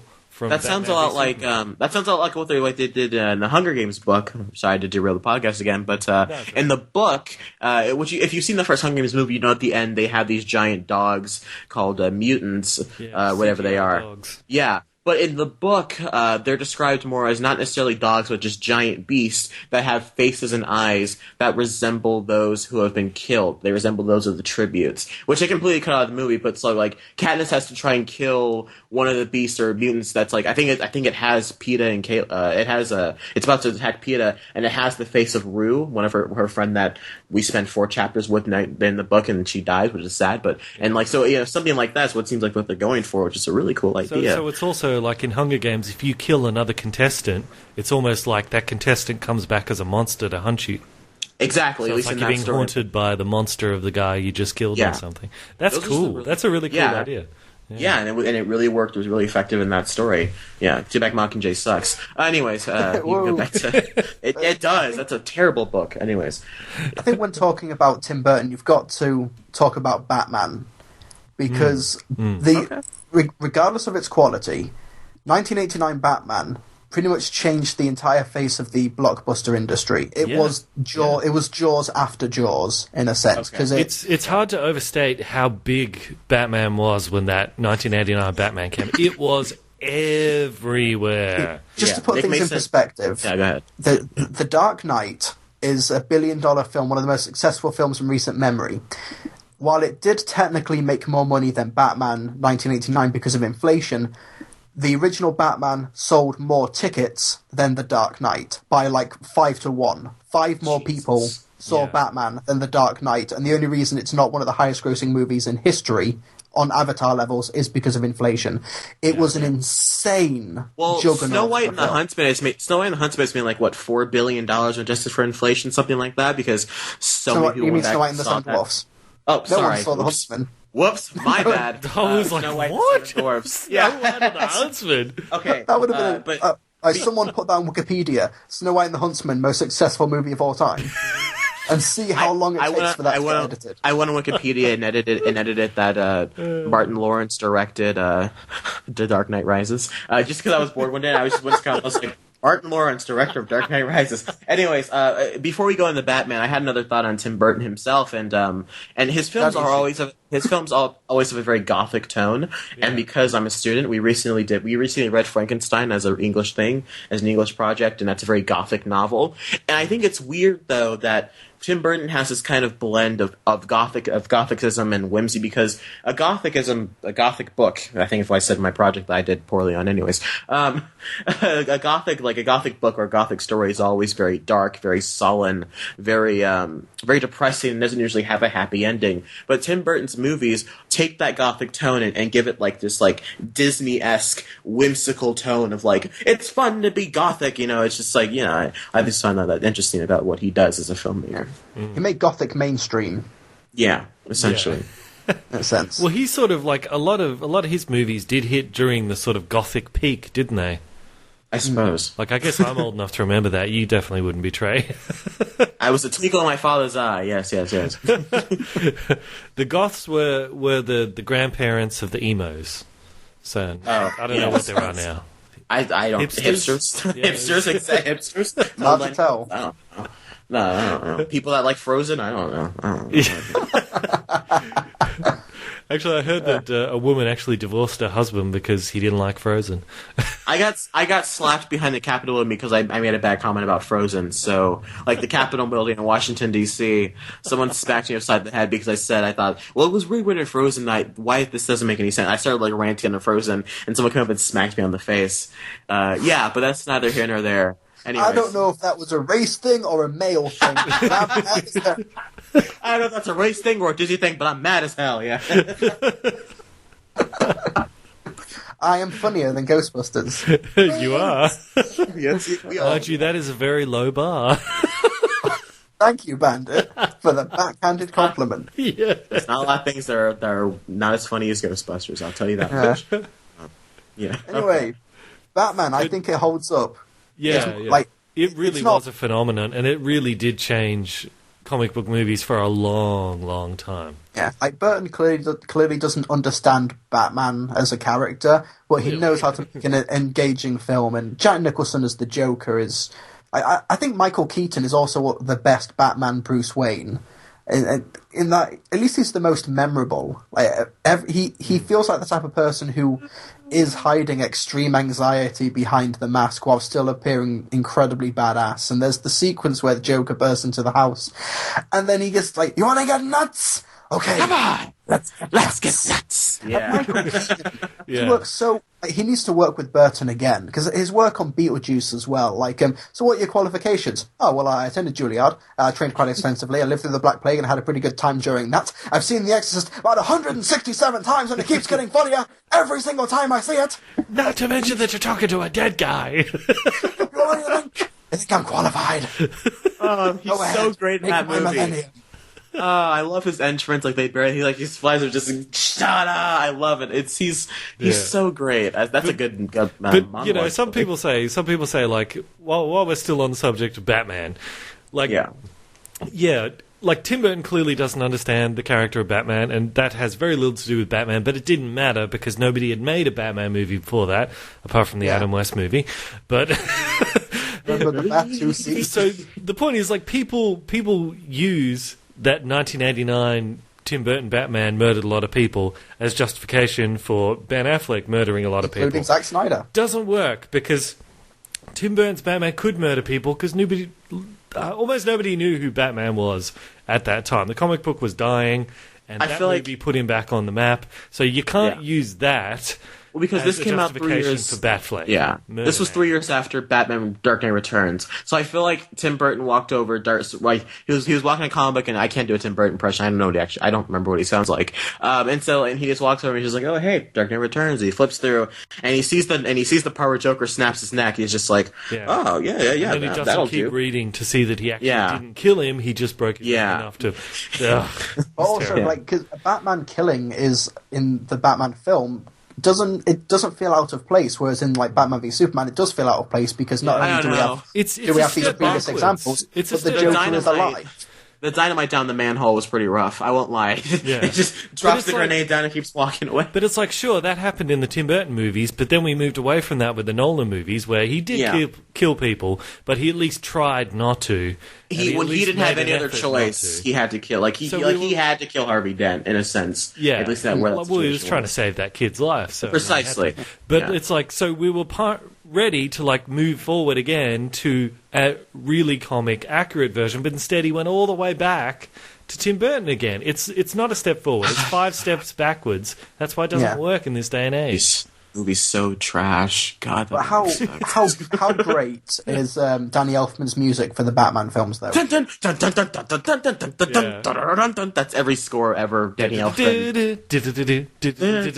Yeah, it sounds awesome. I think that's like that's the definitive Batman music for me. Yeah. I don't know. Even the animated Batman series, the music was inspired from that, and a lot of the look and the style of it was taken from that. The Batmobile is like the one in the movies. Yeah. Beetlejuice music by Danny Elfman. What else is he? They have like this overture at the start of the movie. It's just like with all the Christ, and just like I think Family Guy had a great joke in their Star Wars parody. Like John Williams dies, and it's like, aw, not to sell for Danny Elfman. I think he starts playing like the Pee Wee score or something, and it's just like dun dun dun dun dun dun dun dun. It's like every Danny Elfman music ever. It's just so weird. Yeah. Now here's my question. Yeah. Is Danny Elfman... that's not the same Danny Elfman that voices Jack Skellington. It's not, right? It's the same one. Is it really? Okay. Yep. Wow, because he's really great as Jack Skellington. So I was like... You got pipes. He should do more voices. Is Danny Elfman allowed to compose music for anyone else but Tim Burton? He did some stuff for... He did Age of Ultron with Brian Tyler. So, yeah. Oh, really? Yeah, wow. He did 50 Shades of Grey. Oh, God. That movie got nominated for an Oscar. He got nominated for an Oscar for the music. That's your fault, Danny Elfman. Your fault. It's your doing, yeah. He did the Men in Black theme. Yeah, I'm gonna say dun dun dun dun dun dun dun dun dun dun. I remember that theme. Yeah, Terminator Salvation. I actually think that one of his version of the Terminator theme is one of the best. Danny Elfman's. It's got like a 2-minute prelude to the dun dun dun dun. It's like it sounds really good. Not gonna lie. Yeah, I know what you mean. Yeah, that one is good. And it's got like a much more industrial feel. It feels more appropriate to the future war. Yeah, it has that metallic sort of kung kung kung kung kung sort of thing. Yeah, sorry, everyone, for me trying to make that sound. It was quite clank. Clank, clank, clank, clank. But I think with Batman, like Tim Burton, he was the perfect guy at the perfect time, because Batman at that time, everyone knew Batman from the campy Adam West TV show that was very bright, very colourful. So Tim Burton was the right guy to have, like if you watch especially 1989 Batman, it's still got those bright, colourful, campy elements, but mixed with the darker tone that we now have for Batman. So he was the perfect guy at the perfect time. Ooh, by the way, did you guys hear what Zack Snyder said he would have done with Batman in Batman Begins? What? I've heard. Yeah. Oh my god. Oh, it's so. I nearly slit his throat. I'm sorry. My Zack God. Snyder, he's like, oh, a lot of people looked at Batman Begins and thought, oh, that's really dark. Well, I thought, he's in a Tibetan prison. I would have had Batman get raped in prison. Yeah, Zack Snyder. Let's just be grateful that Ben Affleck now has more control over Batman. Maybe there's a reason J.K. Simmons was cast in this movie in the Justice League, and maybe they're going somewhere with this. He's going to be the one to rate Batman. Maybe Commissioner Gordon's really Schillinger, and he just like escaped from Oz, and like he actually maybe he just didn't die. Maybe the Joker's going to rate Batman. That'd add a new level to their relationship. Gagged a little. Won't lie. I'm trying to think of like what the Joker's punchline to that would be, but it's I don't know what. I can't think. Well, in the Dark Knight Returns comic, he does call him like my love and sweetie quite a lot. So darling, be truth, my dearest heart, something like that. Yeah. Dying heart. Oh, Zack Snyder. That movie's trash. I'm sorry. It's just... Anyway, getting back to Tim Burton. I had like 30 different thoughts to like pick up the conversation, but that's just completely derailed my brain. We should do a Zack Snyder episode. We need to do a Zack Snyder episode one of these days. Well, I think the movie with the owls was okay. It was alright. It looked cool. It looked really cool. Yeah. Well, let me talk a little bit about Big Eyes. I was really impressed with Big Eyes, and I think, again, it's a story of a struggling artist being oppressed, as all of Tim Burton's stuff is. But, it's really good. I think I'd love to see him do more true stories, because once he's doing true stories and it's not up to him to craft a story, and it's just like his directing and, him putting his flair on it. And even though he did put a bit of the Stepford Wives vision of the 50s to like Big Eyes, because for anyone who doesn't know, Big Eyes is about the artist who drew those pictures that you've probably seen all over the place of kids with really giant eyes. But this was at a time when female artists were not really given work. So her husband, or her second husband, was like... I'll say that I've painted them, and then we'll be able to get them into galleries. But as it goes on, this lie sort of exaggerates, and this guy's like getting all the credit for all of her work. And you really feel for this woman as she's like slaving away in this basement, keeping it secret that she's doing all this painting, and he's the one on TV getting all the praise for being an amazing artist and all this sort of stuff. And it's a really interesting story and really well told by Tim Burton. And I did feel like I could see a little bit of the spark of old Burton in that. Maybe it's because he connected with the source material. Maybe it's just because he was doing something different. I don't know. But I want to see more of that Tim Burton. That's the Tim Burton I want to see. I want to see more practical effects. I'm sorry to cut you off here, Trilbee, but Alice in Wonderland, and I guess I don't know if you want to. We'll go back to Big Eyes in a second, but it's I'm sorry. Just I rewatched Alice in Wonderland 3 weeks ago because awful. I'm seeing. I think that there are certain things that they do that are really impressive. There's a lot of the silent stuff where they just let Tim Burton just go nuts with the visuals are really cool. Like when Alice first falls down the hole, and then she she sees the classic eat me, drink me, and whatnot. She gets bigger, smaller, whatever. All that stuff's really great. And then you meet the Mad Hatter, and you're just the scene at the tea table I think is done really well. It feels very classic Alice Wonderland-y. But then for some odd reason they take this world of randomness and obscurity and just strangeness and give it a prophecy story like she's Luke Skywalker or Harry Potter. And I'm just like, why are you giving Alice in Wonderland prophecy stories? Yeah. Why is Alice in Wonderland have a prophecy? What? The Futterwacken? What are you doing? What are you doing? And it sucks. They did so many cool things that out of nowhere they try to do Lord of the Rings / Hobbit with Alice in Wonderland like Burton. Was the paycheck that big? And then he makes it $1 billion, and you're like, I guess it was. Anyways, I think Nostalgia Critic, his review of that was fantastic, where he's like, he tore it apart. And he's like, for one thing, he's like, Tim Burton, he tries to make it into a war story. He goes, but having a war story in Alice in Wonderland just doesn't work. Because for one thing, there's bread that turns you into a giant. So if it's a strategic world of war, just mass produce that bread, give it to everyone, and create an army of King Kongs.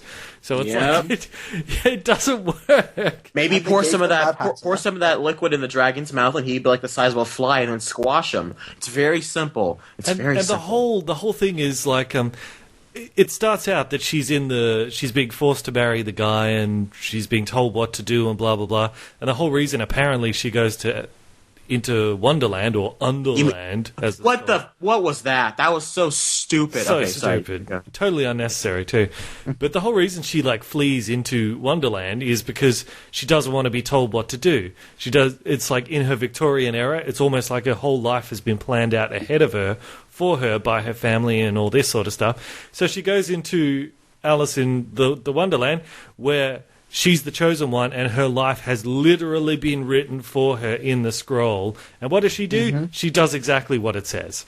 So the moral of the story somehow is that teaches her to be independent. Yeah, and be by herself. You become independent and break free from what other people want you to do by doing exactly what other people want you to do and surrendering your free will. It's the plot of Gravity. Yeah. A movie I still really enjoy, by the way. Come on, Tim Burton. It's just ridiculous. Yeah. Trilbee, if you want to go back to the big guys, you can. I know you wanted to say something while we were talking about Alice in Wonderland's so bad. I think there's a lot of good things in there, but it really falls flat. The pieces are in place for it to be a really good film. Like the effects are there, like Crispin Glover's extended legs and Helena Bonham Carter's big head. There's some great stuff there. Again, I think the cast. I really liked Mad Hatter though. Yeah, I'm just. I didn't like that Mad Hatter. Sorry, well, we're supposed to talk about Tim Burton now. Please continue, Trilbee. No, everything's in place. I actually think Anne Hathaway is awesome as the White Queen. I think she's brilliant. Yes. Yeah. And you've got Matt Lucas as Tweedledee and Tweedledum, and Alan Rickman, Michael Sheen, Stephen Fry. Timothy Spall, great talent. Perfect as what's the caterpillar's name? I forgot his name. Absalom. I was thinking of Aslan, but that's a lion. It's something with an A, though. I think the main problem with that movie, besides all the prophecies and the weird falling flat of the characters, is Alice herself. Mia Wasikowska can be a good actress. I really like her in the movie Stoker, but that's just because I like those kind of movies, I guess. I'm weird like that. But if you know what that is, Brandy, you probably don't, but I'm hoping Trilbee's heard of it. It's a British movie. So, yeah, so...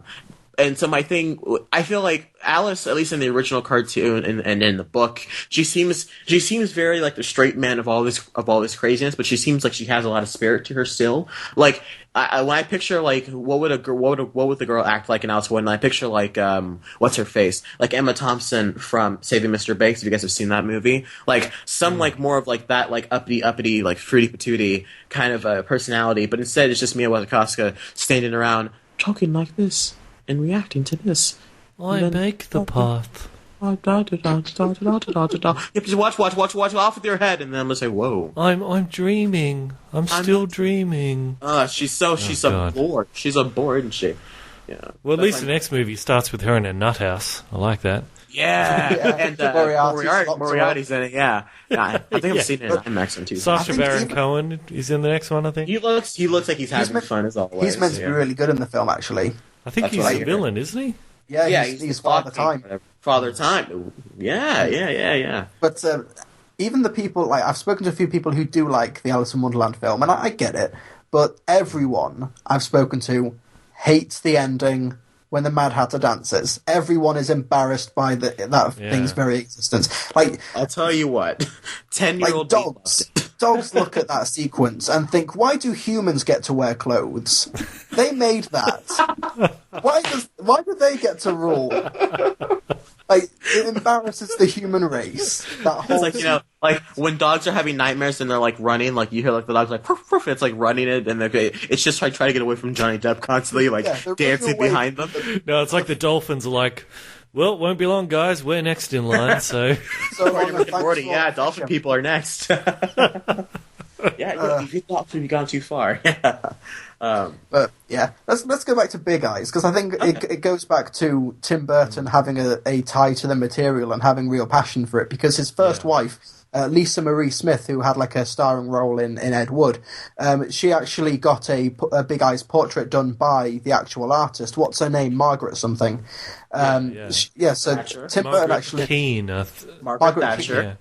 Margaret Thatcher. Margaret Thatcher did the Big Eyes. And So he has this tie to the material, and he clearly likes the work. And when he has that personal connection to the material, it really excels. It's when he tries to morph it into something else to meet his sensibilities, like Dark Shadows or Alice in Wonderland, where it really doesn't work out.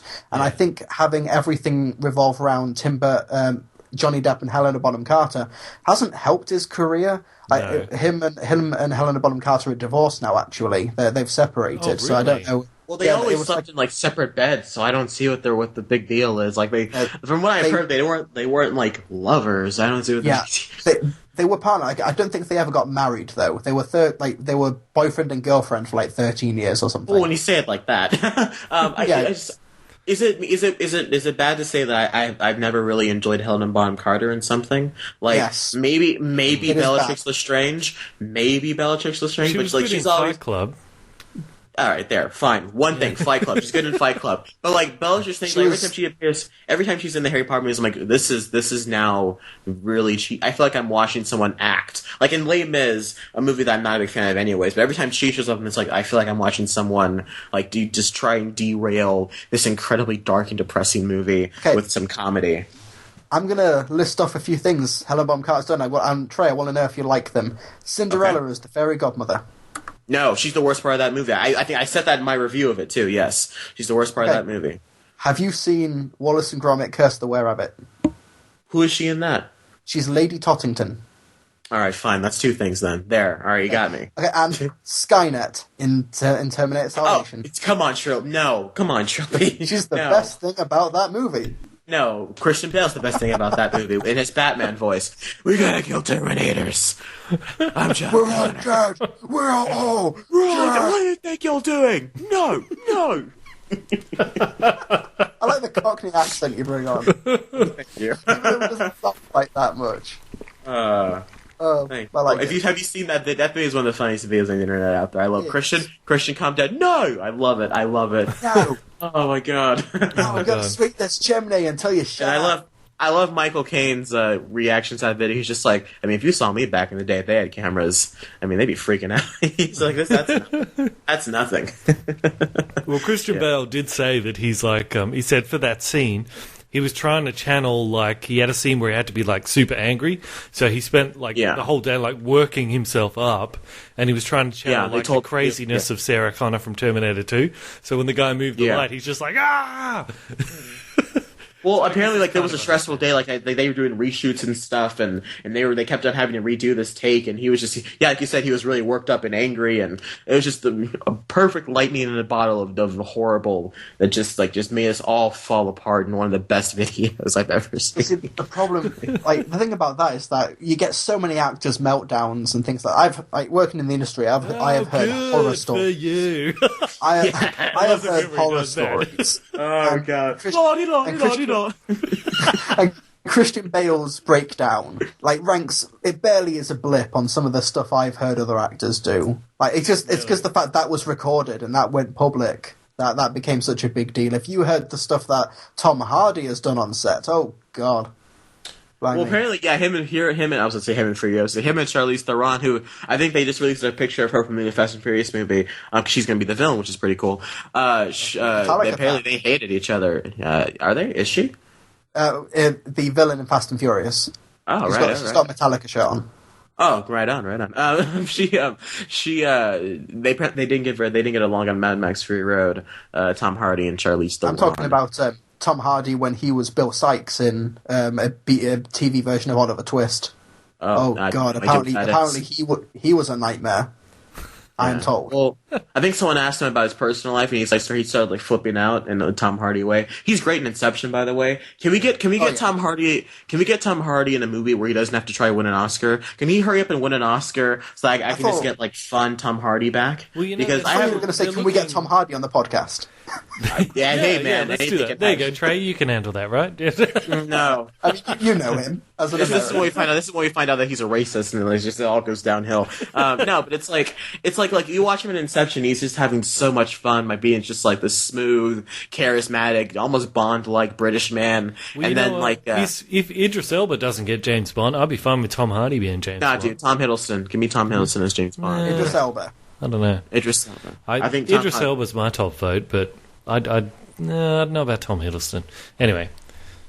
Okay, fair enough. But Tim Burton. So Tim Burton's doing Bond. Everything has spirals. Oh my god! Yeah, everything's all black and white. Everyone has really long legs for some reason. I'd love to see very thin arms. To be fair, I'd love to see Tim Burton direct a opening title sequence for James Bond. Oh, that'd be interesting. God. Like, not the whole film, God forbid, but like the music. Like Danny Elfman does the Bond theme. Yeah. Well, it's like, remember Inspector? It had that octopus caressing a naked lady. Imagine what Tim Burton would do with that. Come on, I've seen enough hentai to know where this is going. Trilbee I'm just saying, that's right up Tim Burton's alley. Yeah, it's just a bunch of makeup all over the place, a bunch of makeup and prosthetics and puppets. Johnny Depp dancing on the barrel of a gun. Johnny Depp's going to be in it, of course. It's just going to be his face, just spinning around for 3 minutes. Yeah, every dancing naked lady is Helena Bonham Carter. Just him flutter whacking all over the screen. Yeah. You know what? I used to think that Johnny Depp needs to disentangle himself from Tim Burton to save his career. Now I think Tim Burton needs to disentangle himself from Johnny Depp to save his career. Johnny Depp his good movies are so few and far between. He sucks, Johnny Depp. What happened to you, Johnny Depp? Apart from, have you seen Black Mass, Bandit? No. Watch Black Mass. That's a good movie. Yeah, he's good. As far as I know, the last good movie he made was Public Enemies. I don't like Public Enemies. Last good movie he did was definitely I think he's good in Alice in Wonderland. I think he's good. He's good, great. But he's just playing the same character who plays in bloody everything. Yeah. So does Michael Caine, but he's great in all his movies, isn't he? Michael Caine does the exact same role pretty much every time except Jaws 4. Yeah. So Michael Caine's the exception to the rule. What about Morgan Freeman? We've had Black Mass, and I think that Yoga Hosers is going to be Johnny Depp's real comeback film. You guys talked about that, didn't you? Oh, that's right. But he's playing another kooky, wacky character. See, it's all good. No, it's not. Oh, and to answer the question, that the guy asked last week, I still very much respect Kevin Smith. I still very much enjoy him as a podcaster and as a filmmaker. Still, I think his episode of The Flash was pretty sweet, but. Yeah, Tusk was just him trying to tug himself off and show how talented he is and see how great he can be as a filmmaker, and it didn't work, and he doesn't deserve to make movies like that. That's a waste of everyone's time and money. Anyways, so Johnny Depp was good in Into the Woods. I'm sorry? I said visually it was pretty good though. I don't know, it wasn't. It was honest. What about that walrus? That walrus looks like trash. It's trash. Amazing. Did you like the bit when the two walruses were fighting each other? I also like the bit where the walrus had like sunk in itself, like it was clearly just a weird like $3 costume that Kevin Smith tried to put together to make it look scary, and it looks awful. Yeah, the movie, it's the only thing I've ever seen. Like the way you feel about Batman Superman is the way I feel about Tusk. Yeah. The movie needs to go to the burn in hell. The movie's trash. I hate that movie. God, that sucks. Okay, sorry. Anyways, Tim Burton. Yeah. Are there any other films to talk about, really? I mean, I can't. None that I can think of right now. I can go. Let me see if I can look through this filmography. I feel like we're missing a big one. Sorry, I was finishing the last part of my thing. Did we talk about Charlie and Chocolate Factory? Because I actually kind of enjoy that one. Maybe that's more of a nostalgia thing. I saw that. Look, I hated that. I liked it when I saw it, but I love the original. We mentioned the daddy issues in it. But I do like. I think a lot of the stuff they do visually is pretty interesting. I love the weird just like Chucky puppy thing. Thank you all for watching. You're the worst. Trey's like, I'm retiring from the podcast. I'm retiring from life. I'll go sit in my corner. Can you imagine if that film got re-released? And the quote on the poster from Bandit Incorporated says, "Just like Tusk." Kevin Smith approves. Yeah, it's just like a big stamp, like a picture of his face, like crying on the poster. Yeah. The Oompa Loompas were so annoying in that. I like. And Johnny Depp, what was his Willy Wonka supposed to be? Weird Michael Jackson thing. Yeah, Willy Wonka's supposed to be a lovable, fun.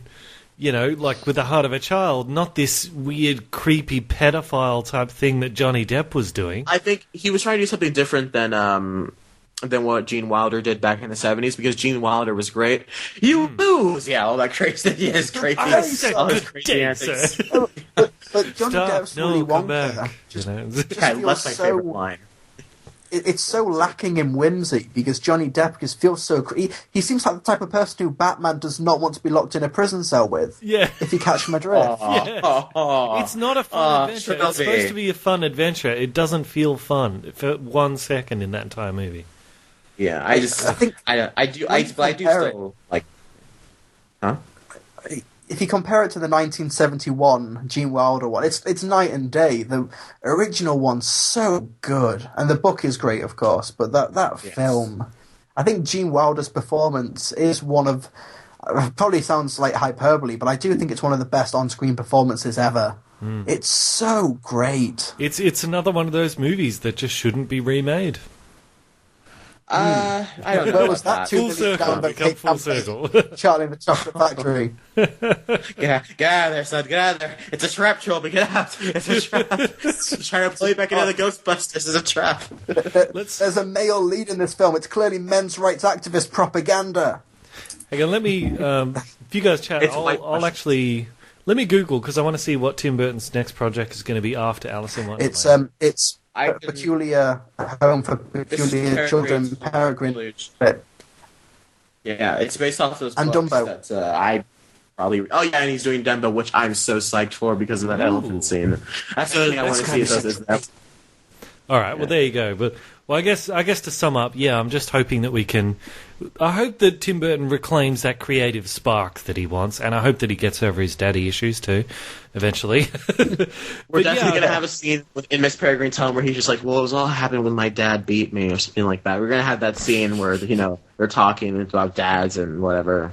I think, isn't Sam Jackson in it? So it's going to be nice seeing Sam Jackson in a Tim Burton movie. Yeah, that's an odd combination. You don't see that very much. Jackson, Tim Burton. Yeah. Anyway, what are your guys' final thoughts on Tim Burton and his career? I'll go first because Trilbee's going to have this really insightful thing to say, and I don't want to follow it. So I guess Tim Burton, he's one of those guys. You're setting the bar really high now.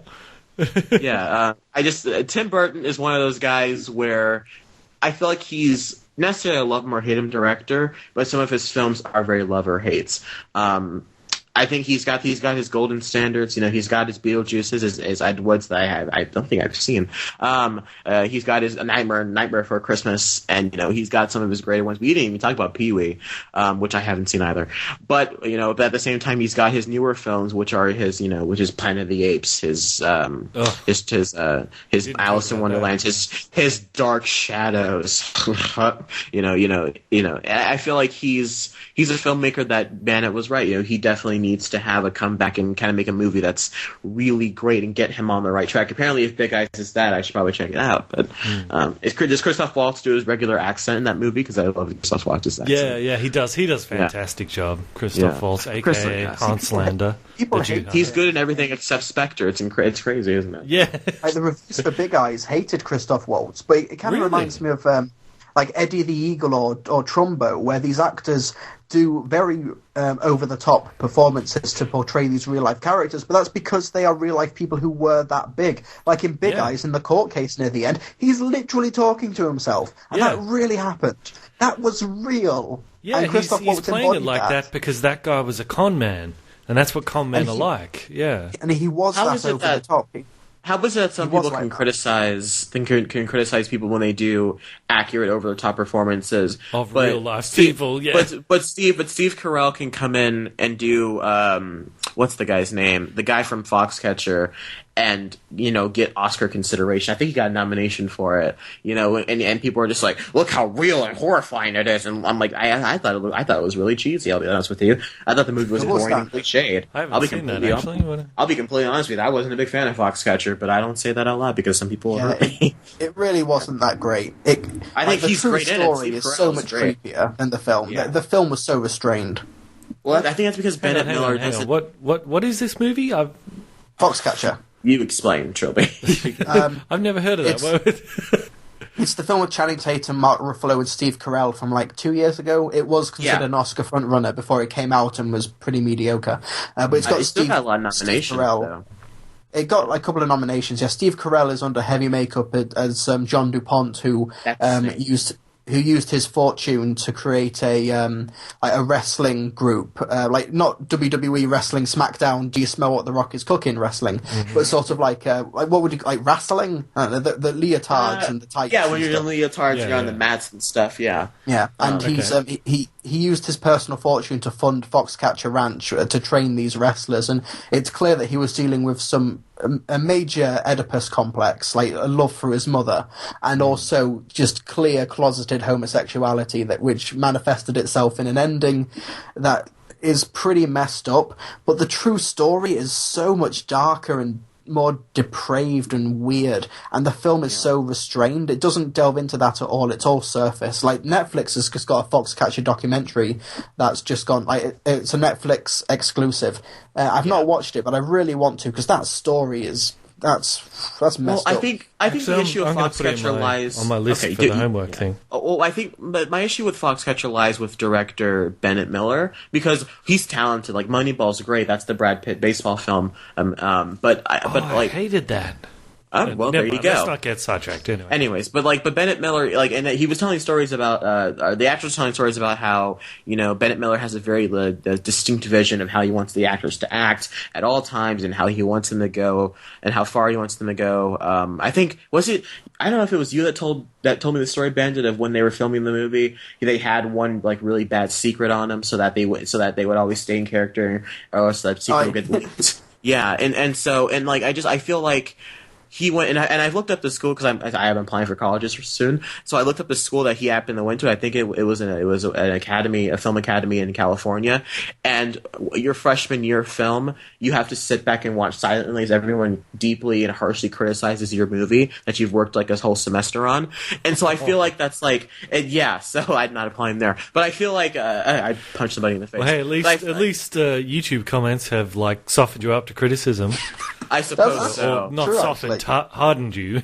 I suppose I've already got a thick skin from that. There you go. Yeah, and your comments to all the other filmmakers should just be unsubscribed.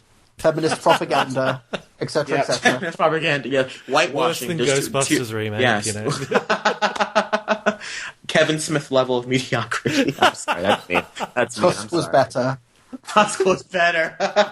No, but I feel like he had like a Kubrick level of control and just like this tightly wounded vision that he wanted to tell, and it didn't work for that story because the movie was really slow and boring because of it. But that's Foxcatcher. I digress. Let's go back to Burton. Yeah. So you can give your final thoughts. Yeah. Me. I thought Trey was... Were you still going, Trey, or had you finished? No, I was rambling at that point. All right, so it's time for the extremely eloquent response from Trilbee. Everyone, I'll get my violin. I'll get my violin. And the British flag. Yes. Yeah, do some Danny Elfman music as a... Insert an odd hush from the crowd. Yeah. So, Bandit, what do you think of Tim Burton? It doesn't matter what you think. Trilbee. Very good. But Tim Burton, I think, because he made Gothic mainstream again, so that's kind of like a blessing and a curse, because once you've done that, you don't really have much of a style that you can really call your own anymore. And I think that Tim Burton's still trying to find his place, like, in the 21st century, because in the 90s, he was the it filmmaker. He was the go-to guy for Batman, for Nightmare Before Christmas, Ed Wood, and Edward Scissorhands, and his relationship with Johnny Depp, Superman Lives, etc., etc. And I feel like Tim Burton's still got some great films left in him. Like, I don't think the 90s are going to be the best Burton decade. I feel like he can still pull it out of the bag if he can just find enough projects that he's got the passion for without too much, with an appropriate amount of studio interference, so he doesn't go on creative autopilot like in Alice in Wonderland. I'm looking forward to his interpretation of Dumbo. The elephant sequence should be worth the price of admission and probably screw up the children for life. I agree. I think he's still got some good movies left in him, and let's hope Dumbo will be that. I think he's in his late 50s. He's not that old. Yeah, that's not old for being a director. Lots of and he's recently single after him and Helena Bonham Carter split up. So no, but that might revigorate him. A young bachelor, he might make good films. Him and Ben Affleck can have a conversation. That's Exactly. I'd love to see him do another film with Michael Keaton, because it seems like Michael Keaton, anything that guy touches is winning Oscars, like Birdman, Spotlight, The Founder. I feel like that reunion is overdue, and not just in Beetlejuice 2, Beetlejuice Goes Tropical. Like, nothing like that. Just an actual... Goes Hawaiian. Yeah, must we go tropical? Beetlejuice 3, back in the hood. Yeah. Maybe Michael Keaton is what he needs to get his mojo back. Yeah. People say that The Rock is franchise Viagra. I think that Michael Keaton is Oscar Viagra. Just anything he's part of, just inject some Michael Keaton in there and get some Oscar. Alejandro Gonzalez Inarritu is Oscar Viagra. Like Spider-Man Homecoming. We'll get Oscars because Michael Keaton. Hey! Well, hey, The Rock must be franchise Viagra because San Andreas is getting a sequel. It is. Thanks to doing so well in China. Because that was literally the only money that made Warner Brothers. I'm not going there, Bandit. I was leaving the bait there for you to take. Yeah, and I'm walking right past it. Yeah, but San Andreas was, the bait. That was the only film that made Warner Brothers any money last year. That's true. Yeah. So that's probably why. But well, I think that Tim Burton a little bit, didn't it? Oh, that wasn't last year. That was the year before. No, it was last year, but it only made like what it peaked. It crossed 300 worldwide, but I'm not sure what it made a modest profit, just not insane money. Yeah. But because Tim Burton, he has such a love for filmmaking. He'd make movies with like a really cheap camera in his garden with his dog and with little models that he'd make. He's a really creative mind, and his need to be creative was so strong that he got himself kicked out of Disney because of it. Because he made a short film that people hated, but he really wanted to make, and he got kicked out of Disney. And now he's making billion-dollar blockbusters. There's got to be a middle ground there. There's got to be Tim Burton can be creative, and he can also be successful. And I think once he's found that middle ground with hopefully Miss Peregrine's Home for Peculiar Children, he can make it big again. Doubt it. It's coming out in September. Doubt it. So we're all pulling for you, Tim Burton. We're all I would argue that means that's like the end of the dumping ground for movies can be. Like Looper came out in September, but that's like an exception. And I don't think some people really don't like Looper. But like the Oscar season really starts in like the first weekend of October. That's when you got like Gone Girl, Argo, 12 Years a Slave. Which one of you two just suggested Leica animation? I did. I think he'd be perfect for Leica. He would do so well with them. Even if it's not with Henry Selick, I think just getting those guys on board, because they need a big commercial hit, and I think that Tim Burton could help provide that if he attached his name to it, like as a writer or just as a producer. I think his stop motion style works great in terms of the actual animation itself, but you get like the people that make the Leica movies, the storytellers themselves, and you can just have this beautiful baby made, but it's just awesome. I'd see it night. Yeah. My Bandit, you hate Corpse Bride, but what about that sequence on the piano? What do you think of that? You know what? It was like. A creeper just blew up his house. He wasn't paying attention. He was just like, no. Yeah. Oh well, this is a really nice sequence. No! It seemed like it seemed like such self-indulgent of like, I'm an artist. I was like, get over yourself, mate. Stop it. You'll make yourself blind with this. Fair enough. If anyone understands that reference, is that a Christmas Story? Shoot your eye out, kid. That's an old joke. Maybe it's a different generation. They say if you play with yourself too much, you make yourself blind. So that's why I was saying just that whole tortured artist. I was like, you're gonna make yourself blind, Tim Burton. Stop it. You should talk to Kevin Smith because talk to Kevin Smith. All right, he's the master of it. Yeah. God, that's crazy how he's been able to pull this off. It's ridiculous, and we're all letting him do it, which is so stupid. But to sum up, Tim Burton. I think it's safe to say all of us are pulling for you, and we all want to see you get that creative spark back. Yeah. One less director in Hollywood means that I have a shot, so, if you want to keep making those horrible blockbusters, you go on ahead, my friend.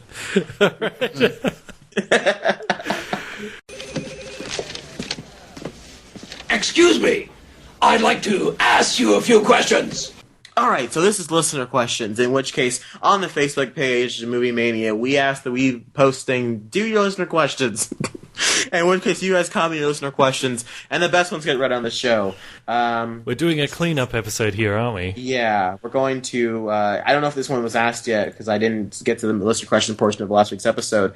Alex Zepps asks, if you could have any mutant power, what would it be? I don't know if we asked that one. Did you ask that one? I think we might have. Yeah, I think we might have. Then I will say. Okay. Well then. Yep. Well, mine was I'd like to have like Kilgrave's mind control powers, but with Wolverine's healing factor. That'd be like the ultimate. Okay. Super speed. Like I don't need to be as fast as the Flash. Just give me Quicksilver. Like Baron Allen's just like, I'm the fastest man alive. And Quicksilver's like, I mean, I'm pretty quick. I'll be pretty quick. I'm fine with that. I don't need to be the fastest man alive to be great. Yeah. All right. I think I want the power to have all the powers I want. You want to have apocalypse powers, which is everything. You want to have Zachary Quinto. You want to have Zachary Quinto from Heroes, where he can take other people's powers or something like that. Yeah. Yeah, let's go for that. Yeah. I think you guys answered most of these. I think I have one here. Yep, you guys did the drive-in one. We did the movie universe one, and the correct answer is Harry Potter. By the way, not Ferris Bueller. Yeah. So actually, then you've got dark wizards and death, and would you be a Muggle in this universe? I don't care. No, I mean it's more like if you're in the Ferris Bueller universe, yeah, you'll occasionally have the dance number, but you can have a universe where a kid can be almost sociopathic in his nature and be a really terrible friend and a really terrible boyfriend and a really terrible brother and a really terrible son and get away with it because he's cool. I don't know. Kids kids like Ferris Bueller. So you would rather live in the Harry Potter universe than the Lord of the Rings universe? How many black people do you know in the Lord of the Rings universe? Well, it's based off medieval Europe. There weren't a lot of black people there. You know why? Or if there were they weren't there for very long. Yeah, you know why? You know why there weren't any black people in medieval Earth? There's a reason. Because it was Europe. That's why. Oh, no. There weren't a lot of white people in Africa in medieval times either. Listen, all right. It's medieval times. They didn't have jets, okay? Because that's how the Africans got over here with jets. Yeah, that's right. Exactly. We all got on jets and we got in like flying canoes and just flew over to America and that's what happened over 200 years. Nothing else happened. We just flew over here and we suddenly were all in culture and then Martin Luther King started happening. You know why there were no black people in medieval Europe? Because they always built walls around the cities. Big walls, unbelievably big walls. That's what I do. And make the Kenyans pay for it, yeah. Make the hobbits pay for it. Those hobbits, they bring guns, they bring drugs. I'm sure some of them are nice people. I'm sure some of them don't have hairy feet. Oh my god. Those hobbits, they bring magic rings. Always bring all these problems. Always with the my precious and whatnot. Doesn't really matter. Just always just around being weird, choking each other out. They turn into golems. Some of them I assume are okay.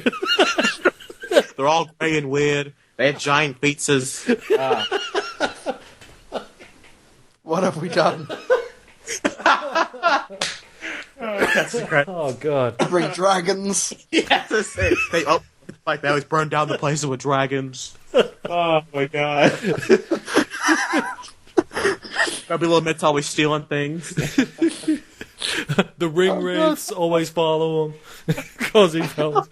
Can always hide underneath the tree for some reason because even though they should probably see them. Hiding under trees to get over the border. We're always having to fight wars so that they can drop rings into things. Oh my god.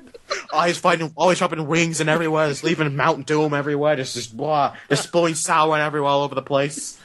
Oh my god. And then they steal our eagles.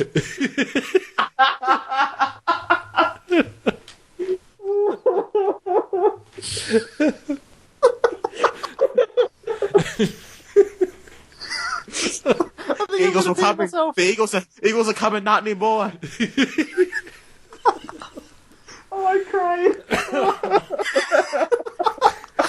Do we only get through one question? Oh god. Carl Trevor's a bloody idiot, isn't he? Oh my god.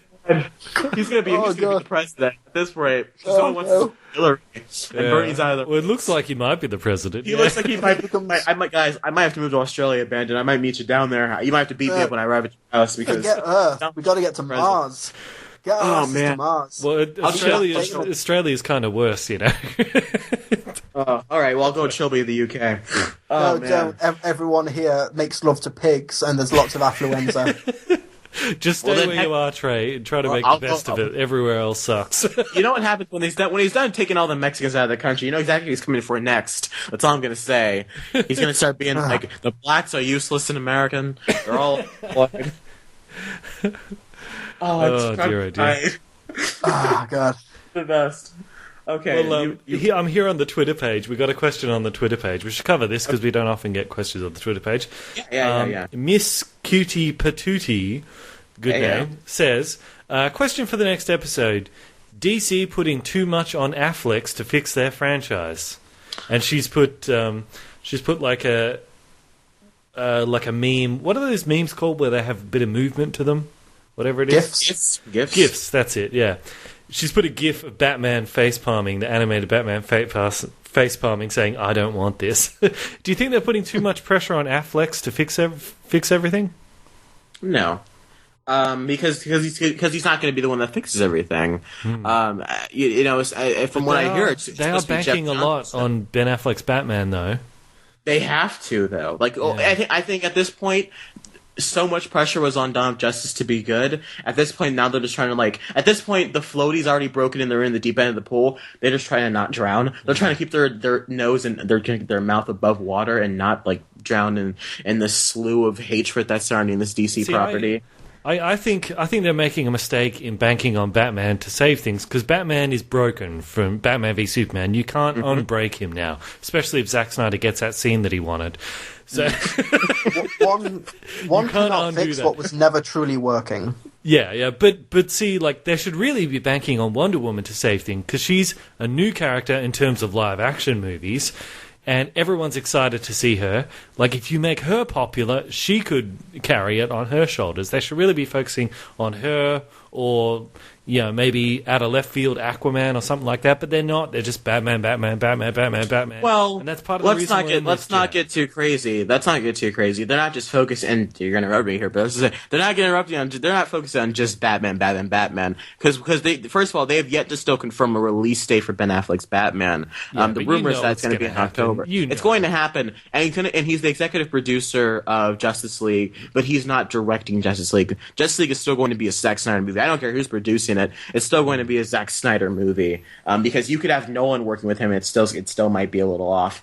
So that's what happened with Man of Steel. Exactly, Nolan, Christopher Nolan, who's made some of the best movies of all time, could not fix Zack Snyder's mistakes. So Ben Affleck can't either. Ben Affleck's not going to do anything. Nobody can fix Zack Snyder's messes. That's the moral we should be learning from all of this.